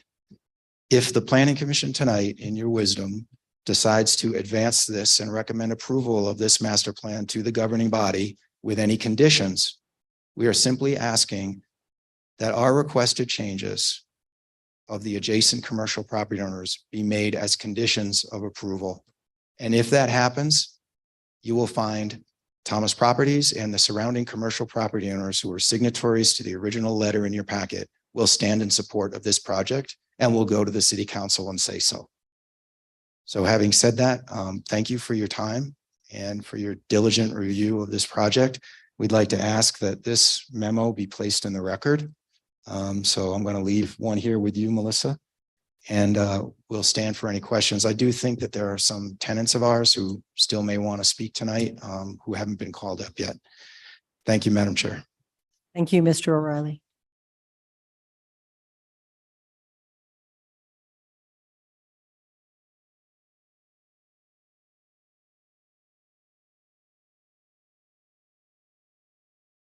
Mary Shrubin, 2119 Rancho Siringo Road. I live directly south of the Midtown campus, the former Army base for the Manhattan Project. The Rancho Siringo Neighborhood Association has several issues that we've mentioned before in public hearings. I'm just going to repeat them as titles. Our first is the build out timeout line, which will mean that our neighborhood will suffer a great deal of noise, dirt, and disruption during the 5 to whenever year build out. And so that is a concern for us, and we will be back before the public bodies to be sure that construction is managed. Second is stormwater runoff.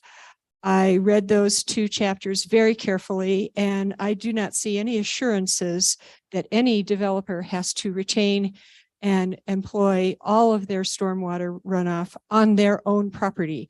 There are several ways that it's mentioned that it can be diverted into a west channel or into the east diversion channel that exists now, but all of that flows into Arroyo Los Pinos, and that floods our neighborhood and the Bellama neighborhoods to the further south and west, as we found out many times in the last 10 years.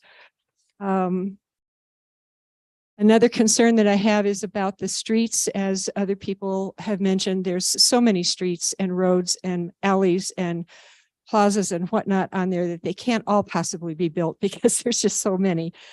But the ones that distress me mostly are the ones that create new perimeters for traffic around Milagros School and Nava School. That prohibits those schools from being enhanced as safe schools for the students and the faculty. And I think that the public schools and the city needs to get together and resolve those issues.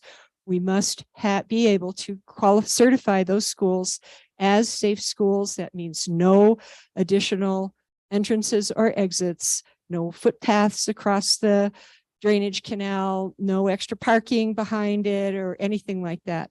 And so that needs to be discussed quite thoroughly because we need safe schools. And connected with that is the city's commitment to safe streets to schools. That means all of Siringo Road, all of Llano Street, all of St. Michael's Street that goes to Llano Street and parts of Cerrillos Road. So those streets would be designated and we could get safe routes to schools for all the people that live in those neighborhoods, for the parents and the students. And but with the number of streets that are designed in this project, there's absolutely no way we would qualify for any of that. And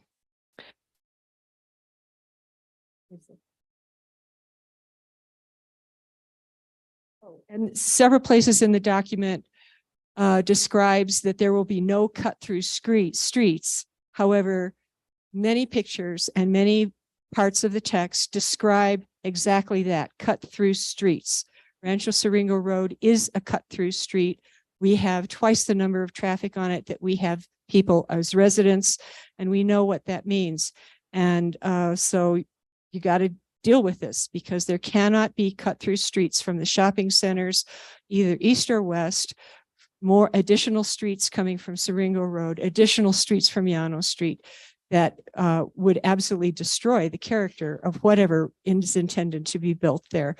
Access streets is one thing, but not cut through streets. Thanks very much.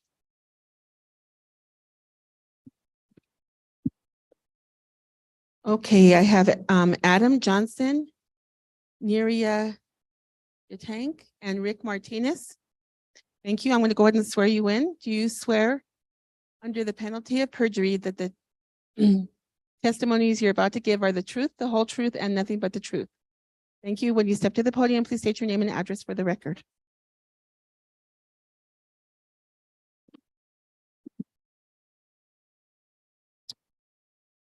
I'm Adam Johnson, 121 Arroyo Hondo Trail, 87508. Madam Chair, members of the commission, I'm the director of the Old Santa Fe Association, a historic preservation and neighborhood advocacy nonprofit, and I speak on behalf of OSFA this evening. I want to thank Mr. Logston, Mr. Hernandez, and Ms. Lamboy for their informative and thorough presentations on the Midtown Master Plan. The Old Santa Fe Association sees the Midtown redevelopment as an important opportunity to support growth in Santa Fe and to do so in a uniquely Santa Fe flavor. So we applaud the city's team and auxiliary partners on their development of a robust yet flexible master plan. Too often we see developers become neighborhood planners. How wonderful it would be to once again see the Fogelson as a public-facing institution and the integration of art and film space into a living community fabric. OSFA, my organization, is often unfairly maligned as an anti-growth organization, and we are actually excited about the urban focus of the Midtown plan. We think that in this case, grids can be good as they support a needed density and opportunity for a uniquely Santa Fe version of a little town. An urban core as a new 2020 iteration of the city different. And here I think we align with what Commissioner Pavas said in some of his remarks, his concerns about design guidelines and metrics. So we do want to urge the land use department to strengthen those design guidelines, which at this early stage of the plan are quite vague and in terms of their form and their aesthetics. So I just want to use the rest of my time to and for the sort of illumination of the public and for the commissioners to ask a couple of clarifying questions at this stage in the Midtown plan. And I'll send these as well to Heather Lamboy and Rich Brown tomorrow and post them on my own organization's social media. So we ask if the C2 PUD master plan specifies different sorts of internal zoning. In other words, is density variable and to be determined, or are they set in advance? Second question is, are the existing height restrictions within the Midtown master plan, are there existing height restrictions within the Midtown master plan or within the link overlay? And if the latter, how does the link overlay's height restrictions apply to the Midtown campus? We're also absolutely concerned about affordable housing. We want to understand many more details about how that would work in the PUD, and importantly, if affordability will be in perpetuity. And not so much a question, but I just want to, in my remarks, I watched the financial committee's proceedings on Monday, and one of the consultants mentioned a metropolitan redevelopment agency as a potential organizing entity akin perhaps to the rail yard as a way to ensure some of the design guidelines for the Midtown site. And I just wanted to encourage the city to explore that a little further. Thank you.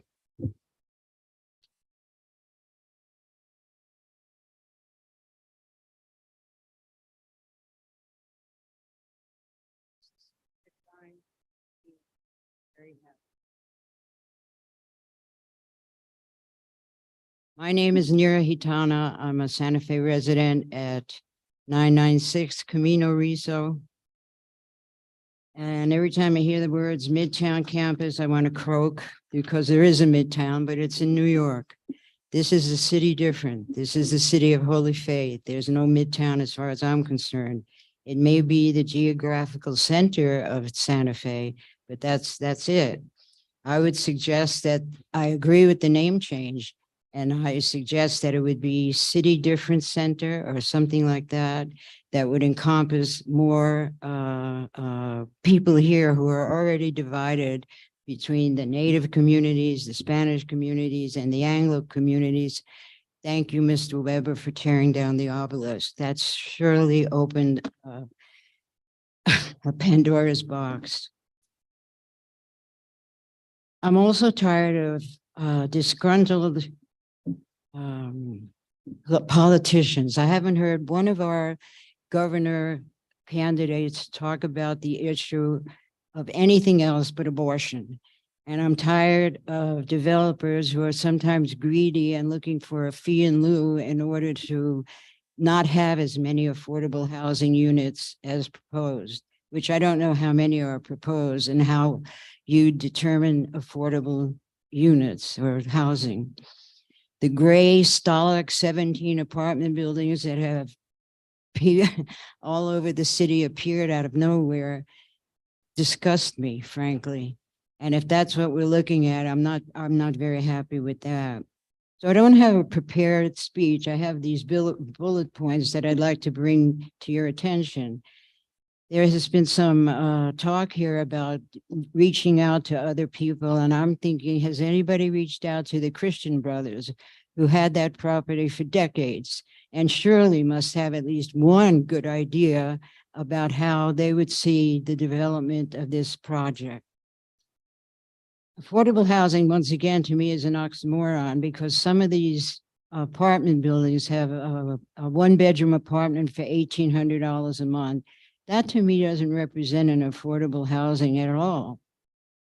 The other thing I haven't noticed anybody address is the environmental impact on a 5-year, 10-year, 15-year plan of cement trucks, saws, electrical equipment, hundreds of people working in the area, dust, et cetera, et cetera. Nobody has spoken to that. And in the area, the commercial units are worried about a road going through. Well, what about 15 years of shovels, cement, and all of that?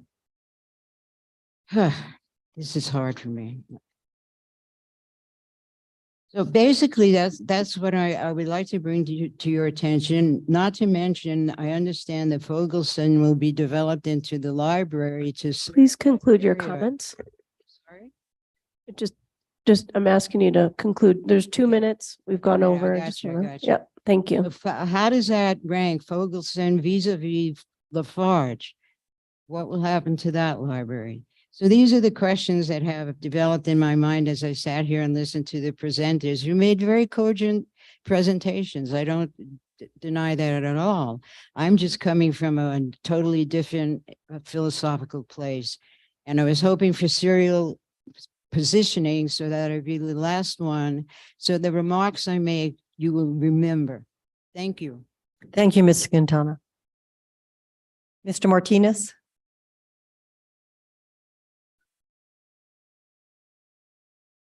Rick Martinez, 725 Mesilla Road. My comments are basically, what kind of campus is it going to be? An inclusive campus? I don't know if anybody's ever seen the sign there at the intersection of St. Francis Drive and Ceres Road that says we are building an inclusive community. It's right there, real big sign, but with this project, it doesn't look like it's gonna be an inclusive community because we're still using the in fee in lieu of for this whole project. That has not been taken off the table. It's gonna be a 20-year build out, so it's good to use this in fee in lieu because we're gonna keep affordable housing because most of this is gonna be rental units anyway, so it should stay. These developers that are selling that we're selling out parcels of land, these developers are gonna buy it, they're gonna go and ask for the fee in lieu of. So that, and then they're gonna say, well, you know, we don't have to build any fee in lieu of, but in the long run, 10 years of apartments can last for 10 years for affordable units. They should be part of this solution and help us with this. I just feel that these developers need to be part of this community and act like they're part of this community and this city, this plan should also include no fee in lieu of, because as we grow through this whole project, 10-year, like I say, a 10-year build out, we need to make sure that it is going to be affordable units throughout the whole thing. Because if we keep the fee in lieu of, we are not making this project an inclusive campus. It's going to be, you know, high-end market rate units all the way for a long time. We have a few that will be affordable, but not the whole thing. So I suggest that this could be part of the master plan, that the fee in lieu should be not included in this project, in this master plan. I don't see how the way you guys can do that and make that a recommendation that the fee in lieu be through it, because a 20-year build out, you know, we'll be playing catch up for years to come. Thank you. Mr. Summers? Do you swear under the penalty of perjury that the testimony you're about to give is the truth, the whole truth, and nothing but the truth? I do. Thank you. Somebody left their glasses up here. I don't know whose they are. I won't take them. I'll be very brief. Madam Chair, you at the beginning of the meeting took something really kind of off the table that people talked about, and then the staff put up a condition that spoke to exactly what you were talking about. this plan does not have implications for adjoining properties and the connectivity. As you could see from the testimony tonight, people are concerned about that. And my suggestion is that staff has given you a good basis to make a very specific finding of fact, which I think you guys will do next time around at your meeting. One is that staff has indicated to you, both your in-house staff and your consulting staff, which is Wilson, that the traffic analysis, the traffic impact analysis demonstrates that the existing connections to the campus are adequate for complete build out. That's a finding that's very specific that could show that you are relying on that information.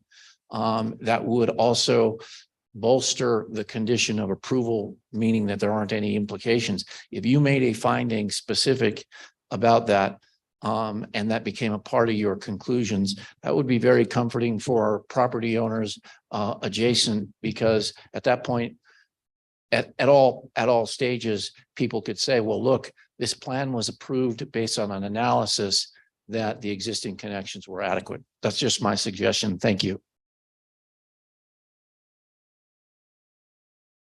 Anyone else from the public would like to speak? If not, we'll move to Zoom. Thank you, Chair Clow. And I will just speak to the people on Zoom. If you could please raise your hand and keep it raised, and then I will call on you in the order that I have you on the screen. The first, and again, please remember to state your name and address for the record and be sworn in. Thank you.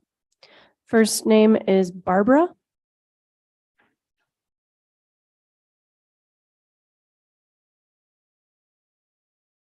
Barbara, oh, there you go. Okay. Barbara, please state your name and address for the record, please.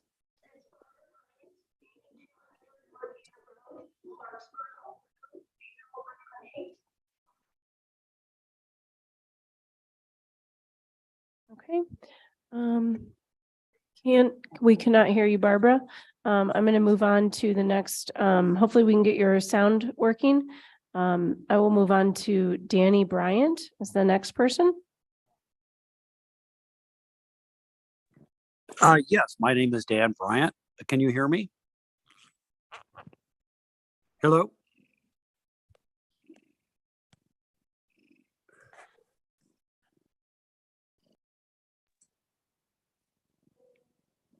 All right, Tenzin, is there some reason why we can't hear anyone on Zoom? Yes, hello. Can you hear me?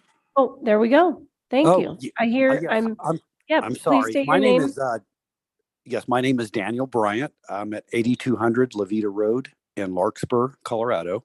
And we're part owners in the Thomas Properties project. And I have actually Excuse ceded me, my sir, I time. need to swear you in. Oh, gonna I'm sorry. That's okay. Do you swear under the penalty of perjury that the testimony you're about to give is the truth, the whole truth, and nothing but the truth? Yes. Thank you. You may proceed. Okay, I have already actually ceded my time to Mr. Thomas, who spoke earlier. So I appreciate your consideration of the points made by Thomas Properties.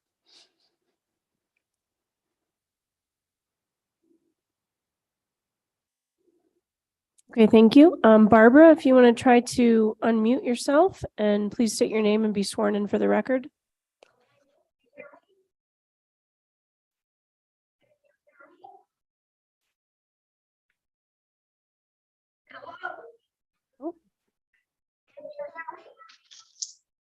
Can you hear me? We can hear you. Yeah, please, again, state your name and address and be sworn in before you give your comments. It's Barbara Bryant, 8200 Levita Road in Larkspur, Colorado. I also am a partner in the Thomas Property Shopping Center. And I also have ceded my time to Forrest Thomas and support what he has said. Thank you.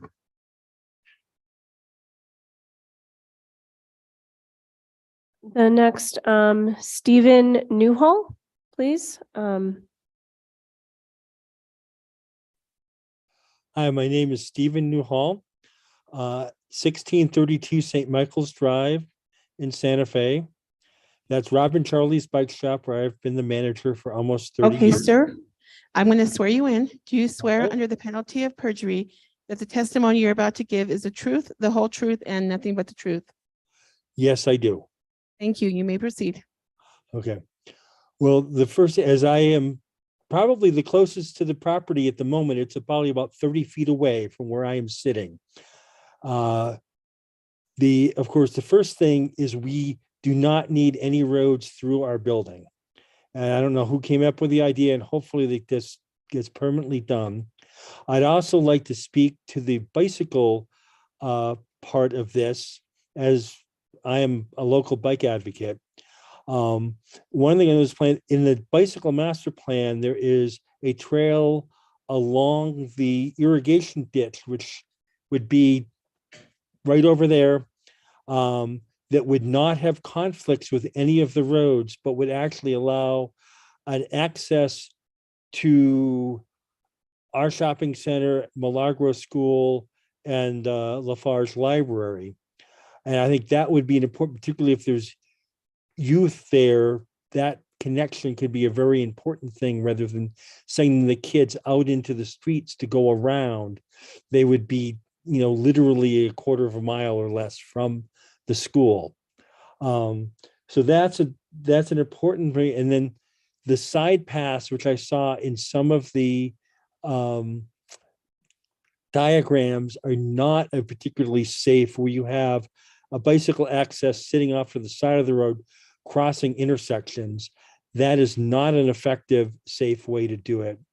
I am also a league cycling instructor with the League of American Bicyclists. So I am somewhat of an expert in this matter. And if you looking for an off-road path, it's best to have one with no conflicts. All right. And so that is the extent of my comments. Thank you. Thank you. And the next person on the list is Juana. Please again state your name, address, and be sworn in before you give your comments.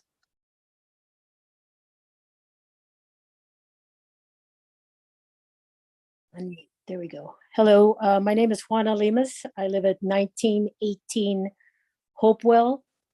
Thank you. Do you basically- swear, Oh. swear under the penalty of perjury that the testimony you're about to give is the truth, the whole truth, and nothing but the truth? Yes, I do. Thank you. You may proceed with your comments. I live across the street and have worked at the old College of Santa Fe in art and design and everything. But my comment is we're talking about this being a 10, 15, 20-year project, if I'm understanding it correctly. So basically, we're not building it for us now. We're building it for our kids. And I don't see it as I'm not understanding how that future for the youth is being encouraged. If we're talking about I think the whole fee in lieu of should be abolished across any new project in the town, because at the way it's going now, there isn't going to be any youth living in this town anymore, because what the affordable housing will be in 20 years at the rate it's going now is going to be what the median rate for a home is in Santa Fe. So I look at the crowd and I think of myself, we're not doing this project for me to be able to have an affordable place to live.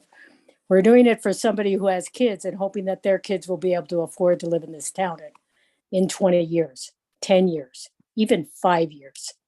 So as much as I want to see the area developed, and it does look like a good idea, what are we going to do now to keep people in town so that this project will meet those needs and be able to have local Santa Fe people stay and live and benefit from this project?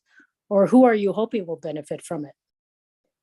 Out-of-staters, people who want to just rent to, Los Alamos or whatever. So I like the idea. I just don't see it as being feasible to keep youth in town. And are you considering what industries will be like then in 10 years, in 20 years? So in listening to all the presentations, that was what my thought was. We're not talking about solving anything now. We're talking about the future, and I don't see anything else happening in this town to keep people here. So that's all I had to say. Thank you. Thank you.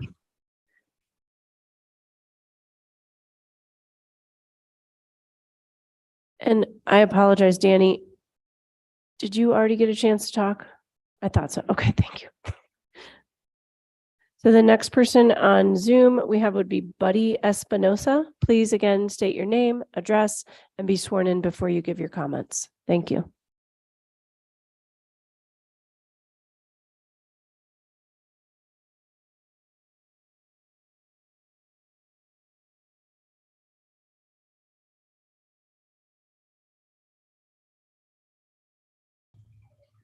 My name is Buddy Espinosa. I live at 52 County Road, 116, Espanola, New Mexico. Thank you. Do you swear under the penalty of perjury that the testimony you're about to give is the truth, the whole truth, and nothing but the truth? I do. Thank you. You may proceed with your comments. I grew up in Santa Fe, New Mexico, and when I got out of the United States Marine Corps in 1991, Santa Fe was already not affordable. I now live in Espanola, New Mexico, but I have been running Toyota of Santa Fe, which was previously Sauter Toyota, when I started in 1991, 30 years ago, right out of the Marine Corps. Then I ran it for Beaver Toyota. Then I was an owner of Toyota of Santa Fe and Enchanted Mazda. And now I am running Toyota of Santa Fe and Enchanted Mazda for Sonic Automotive. I would like to say that I'm in full support of everything that Forrest Thomas had to say and would like all that to be considered. I'd also like to address another issue that we've had in that area that I'm sure everybody's aware, but the homeless problem is a serious problem. We have people defecating behind the business buildings, including Enchanted Mazda, Toyota Santa Fe. We've got people building tent cities next to Llano Street and Burger King. And I would just like to see somebody taking all of this into consideration because it's not getting any better. It looks like a dump back there right now. Thank you for your time.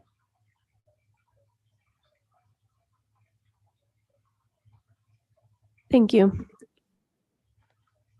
At this time, I don't see any other hands up on Zoom, but I know we have one other individual step forward. Do you swear under the penalty of perjury that the testimony you're about to give is the truth, the whole truth, and nothing but the truth? I do. Thank you. Please state your name and address for the record. Certainly. My name is Charles Zobek and my address is 1000 Cordova Place, number 145, Santa Fe. A couple of things. Thank you for the time. And Madam Chairman, I happen to be a couple of things in this whole project. My background consists of real estate, banking in California. In New Mexico, I did a little bit of insurance work. So I've been a broker, a variety of things. I'm also a graduate of College of Santa Fe class of 2007. I know that sounds like not very long ago, but I chose to go back to school because I wanted to go to that particular school. All that being said is I also happen to be a veteran and I went back to College of Santa Fe under the VA. So I'm very familiar with the campus and I am extremely disappointed with the condition it's in. I've been disappointed with the condition it's in for some time. I further have to tell you as a matter of disclosure that my wife and partner happens to be a woman by the name of Carol Rose, not the past mayor's wife. But Carol Rose owns Amanda's Flowers and she's started from pretty much low bottom and it's really created a significant business in this city.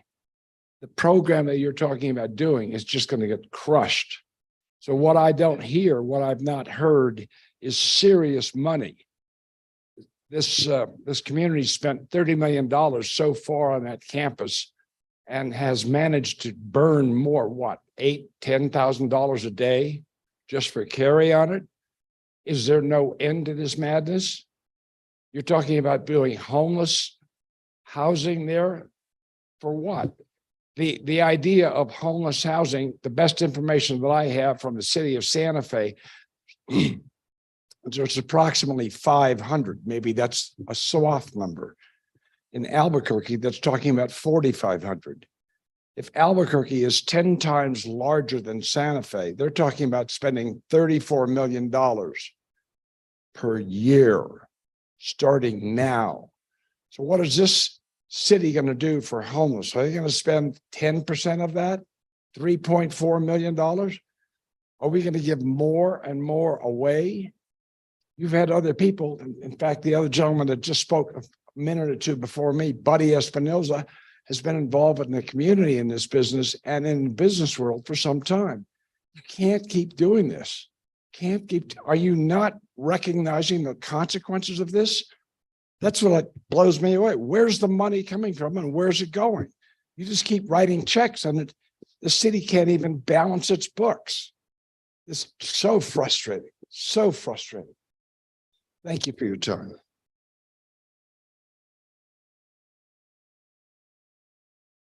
Anyone else from the public want to speak? If not, we'll close the public hearing. And we'll open it up to the commission. The first thing I would like to have addressed is the issue with the businesses and the roads, to see if we can resolve that and take it off the table. Because I can see why it's a concern that it shows roads going through properties, which I doubt was intentional. Chair Clow. Yes. Correct. That it was not intentional to threaten or entitle any other properties. So, but as I understand it, the concern now is for that one piece on the ring road. There's a little piece that goes through that green space in between the property Mr. Thomas owns and the ring road that's on the campus or in the Midtown planning area. So I've spoken with the applicant team. There are several things in that memo that was presented. And so I don't know that we can deal with all of those things, but the applicant team is willing to remove from the maps all references to that stub out. So the commission, if that is your pleasure, can make a condition of approval. And then also we can report back the other stuff at the November 3rd meeting. So that you can see how those issues may have been addressed or may have been. Okay. So you'll work with the outlying property owners to appease them that they're not going to have a road through their building. Yes, that is correct. Which makes sense. And legally, the city of Santa Fe couldn't do that anyway, but just, I can see why there's a concern that maybe having it illustrated that way would somehow create something in the future that would make an argument that that was the plan. So I can appreciate their concern, and it'd be great to get that worked out. Yes, so Chair Clow, this evening, if you would prefer to wait until the November 3rd for the master plan as well as the link text amendment, those, are what those two things are related. Sorry, is that me? I think we can address it tonight with just addressing that the understanding that we are only dealing with what's before us in terms of the property that the city owned, and that there's no effect on any outside businesses. Okay, yes. I think we can move forward with that if everyone else on the commission's okay doing that. Okay, so other questions or comments from the commission? Commissioner Pava. Thank you, Madam Chair. Following on your inquiry about incorporating the concerns that were presented in the public hearing in the letter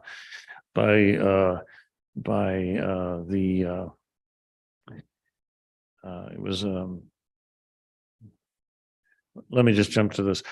There was also concerns about bicycle planning and bicycle alignments and roadways.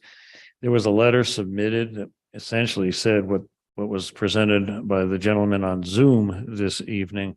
Would staff be willing and able to coordinate and incorporate those changes? Chair Cloud, Commissioner Pava, the staff will be happy to look at those. Those comments were received pretty late.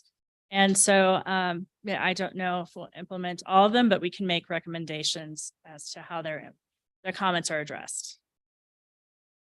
And then related again to what Mr. Summer presented, suggesting a finding that the transportation impact analysis would indicate existing connections will be adequate.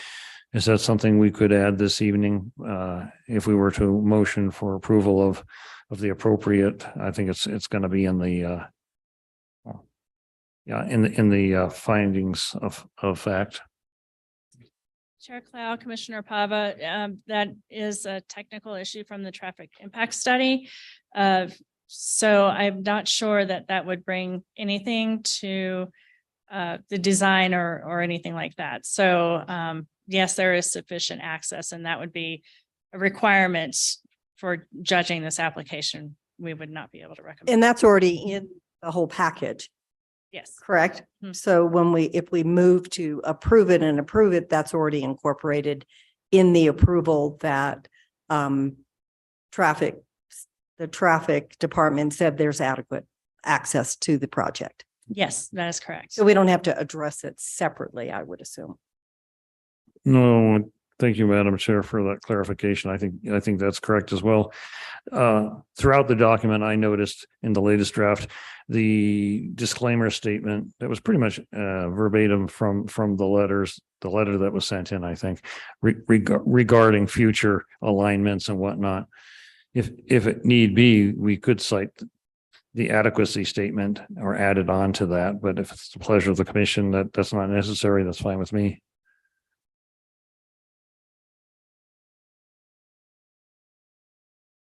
I'm done. Thank you. Any other comments from the commission? Any questions? If not, are we ready for a motion? Commissioner Pava. First, we're going to make a motion for. Moment.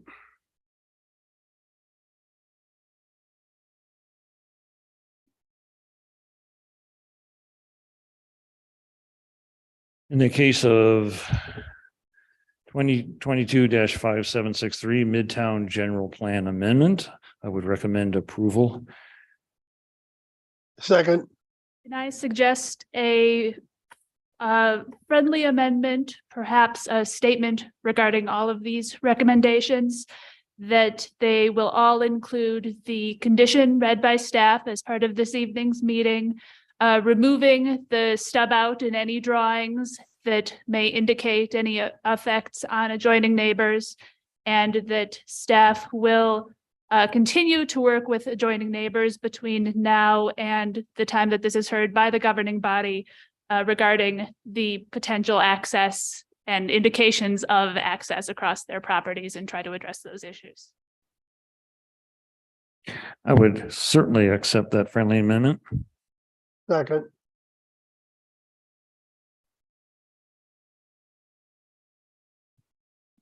Okay, Commissioner Lawrence, Yes. Commissioner Smith, Yes. Commissioner Lucero, Yes. Commissioner Morondo, Yes. Commissioner Pava, Yes. Commissioner Toya. Yes. The motion has been approved. Okay, moving on to case number 2022-5765. Is there a motion? Sure. Thank you, Madam Chair. In the matter of case 2022-5765 Midtown rezoning, I motion for approval. Second. And it's with the understanding that that same amendment is applying to all four matters. That seems, yes, that's correct. Okay, Commissioner Lawrence, Yes. Commissioner Smith, Yes. Commissioner Lucero, Yes. Commissioner Morondo, Yes. Commissioner Pava, Yes. Commissioner Toya. Yes. The motion has been approved. Okay, moving on to matter 2022-5764. Is there a motion? Yes, Madam Chair, in the matter of case 2022-5764 Midtown Master Plan, I motion for approval. Second.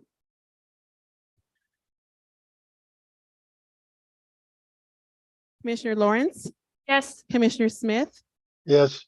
Commissioner Lucero, Yes. Commissioner Morondo, Yes. Commissioner Pava, Yes. Commissioner Toya. Yes. Motion has been approved.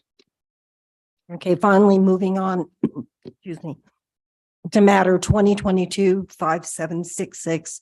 Is there a motion? Sure. Thank you, Madam Chair. In the matter of case 2022-5766 Midtown Link text amendments, motion for approval. Second. Who seconded? Commissioner Toya. Thank you. Commissioner Lawrence, Yes. Commissioner Smith, Yes.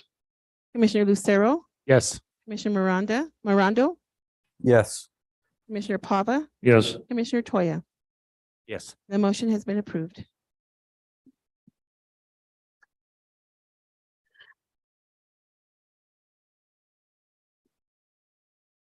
Madam Chair, can we just clarify that we did, that the Lincoln text amendment was approved with the corrected error that was identified earlier? The extra P in the one of the charts that Mr. Klug mentioned. Do you want, do we want to take another vote on that or just clarify that? If we could take a vote. Okay, just let's take a clarifying. vote that it did include that amendment. Thank you.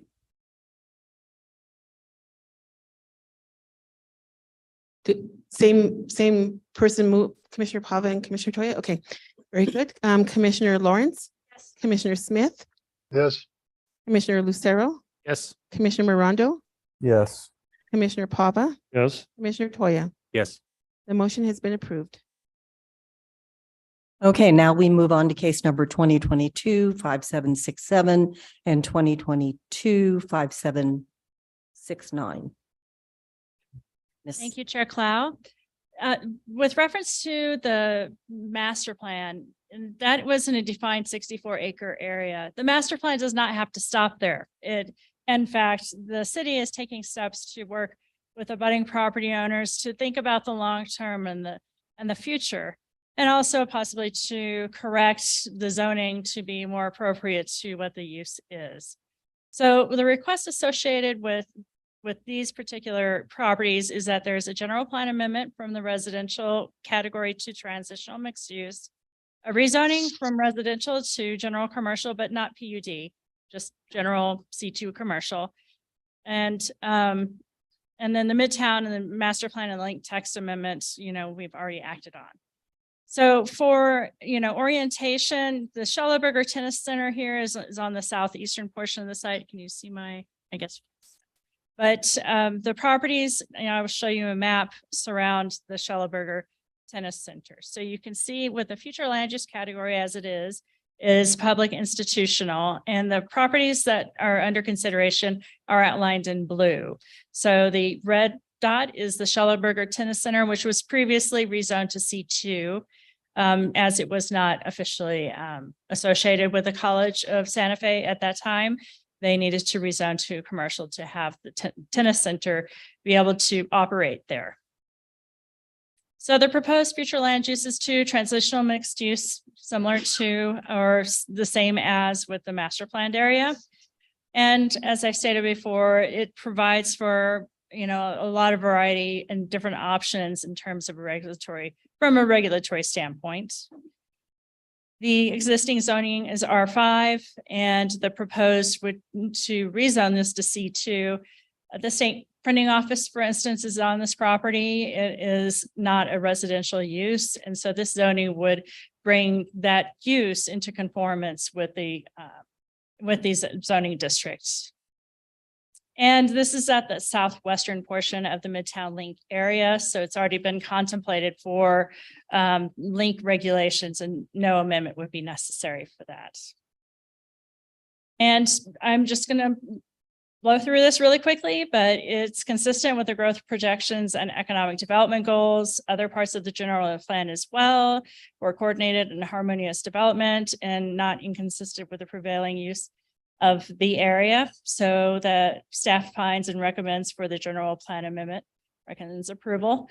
And then for the rezoning, once again, there's been a change in the surrounding area. The different zoning category will be advantageous to foster development or redevelopment, and is consistent with applicable general plan policies, as well as it will be accommodated by planned or existing infrastructure. And that concludes my presentation. Applicant.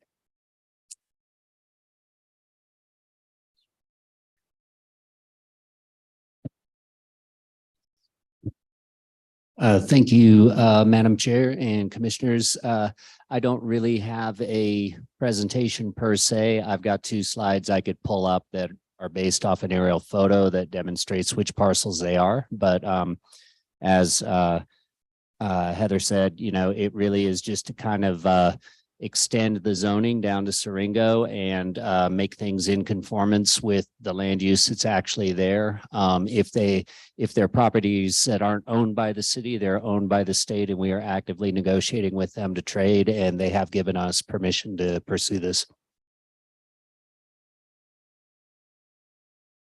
Any clarifying questions from the commission before we open this up for public comment? Okay, we'll open this up for public comment. Any comment from the public?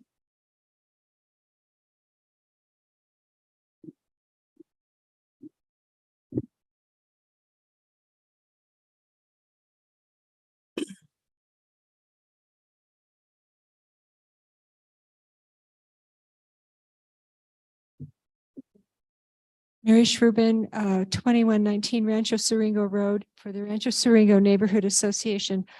The only qualification that we have on, or concern that we have, excuse me, about the rezoning to C2 is that if there are additional commercial enterprises developed on these properties that front on Siringo Road, the north Siringo Road on their south edge, that there be no exits directly onto Siringo Road from those businesses to obstruct traffic between the schools and on that dangerous hill where we have the culvert on Siringo Road that regularly floods when we have extreme storms. And I'm also concerned that I thought that there was going to be property swap on some of the properties on the east side from Alumni Drive, south of the Schelleberger. And now I see that there's one of these famous stubbed roads in there. I also see that there's a drainage pond in there. I also see that there's a bikeway in there. So I need clarification on those maps that are in the development plan that talk about these properties, particularly about whether there are footpaths along the arroyo, whether there's bikeways, whether there's how many bridges are there going to be over those water courses that are well over 10 feet deep. That's my concern and our concern for our neighborhood, that we not experience the cut through traffic from additional commercial development, retail development, that kind of stuff. And I'm especially concerned about the foot traffic for the children on those streets. Thank you very much. Thank you. Anyone else from the public? Is there anyone on Zoom?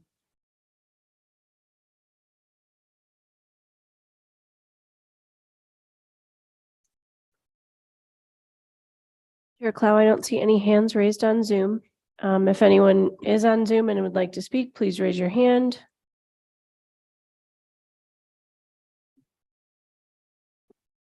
Okay, I see one individual, Patricia Duncan. Please state your name, address, and be sworn in before you give your comment.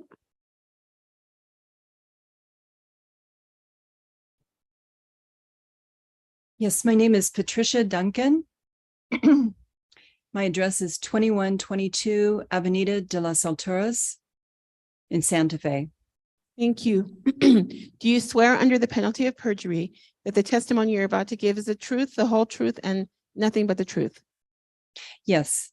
Thank you. You may proceed with your comment.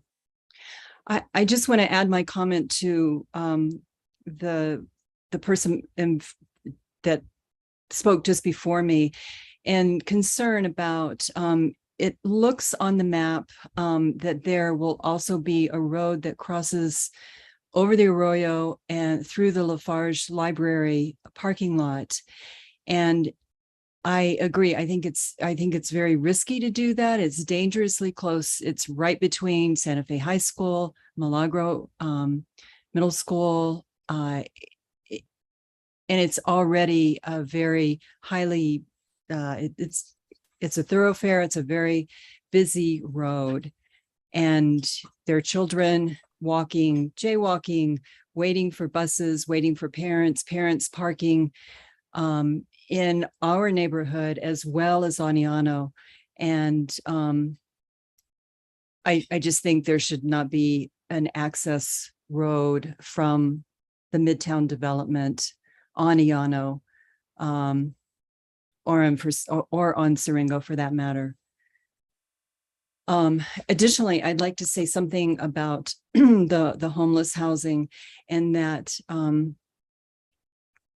I've lived in Santa Fe in the 90s, and I left for a while and I came back, and I was shocked at the homeless problem here. And I was also shocked with how many empty buildings there already are in the city that is not being used. For instance, just around the Midtown property, there is the former car dealership on one corner. And then around the corner, just a little bit farther down on St. Mike's, there's the whole Kmart center that is not being used. And what are the plans for that? And why are we rezoning when there's already other buildings and other places for potential housing?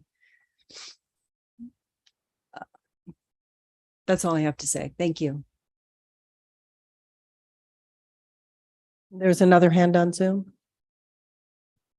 But I think that person already spoke, did they not? Did not. We're in a new Yeah, matter. yeah. Yes, sorry. Sorry, thank you. Yeah, Buddy Espinosa, please. Yes, thank you. I just wanted to comment and say great work on all of your part getting to where you're at this point. And I just wanted to caution you that because I've worked in that area for 30 years, that the homeless situation is a massive situation that can derail all this good work that all of you are doing.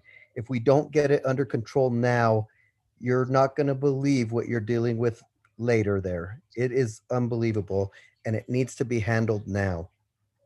Thank you for your time. Thank you. Anyone else on Zoom? No? Anyone else in the audience that would like to speak? If not, we'll close the public hearing. Any comments from or questions from the commission? Thank you, Madam Chair. Regarding the comments that we just heard from folks on Zoom who have been following us, and thank you for your perseverance, by the way. Regarding those comments about access to Siringo and design and the adjacent properties that aren't in the Midtown plan per se, but are going to be C2 and they're in the link, would staff care to clarify or explain or perhaps reassure what can happen in that area?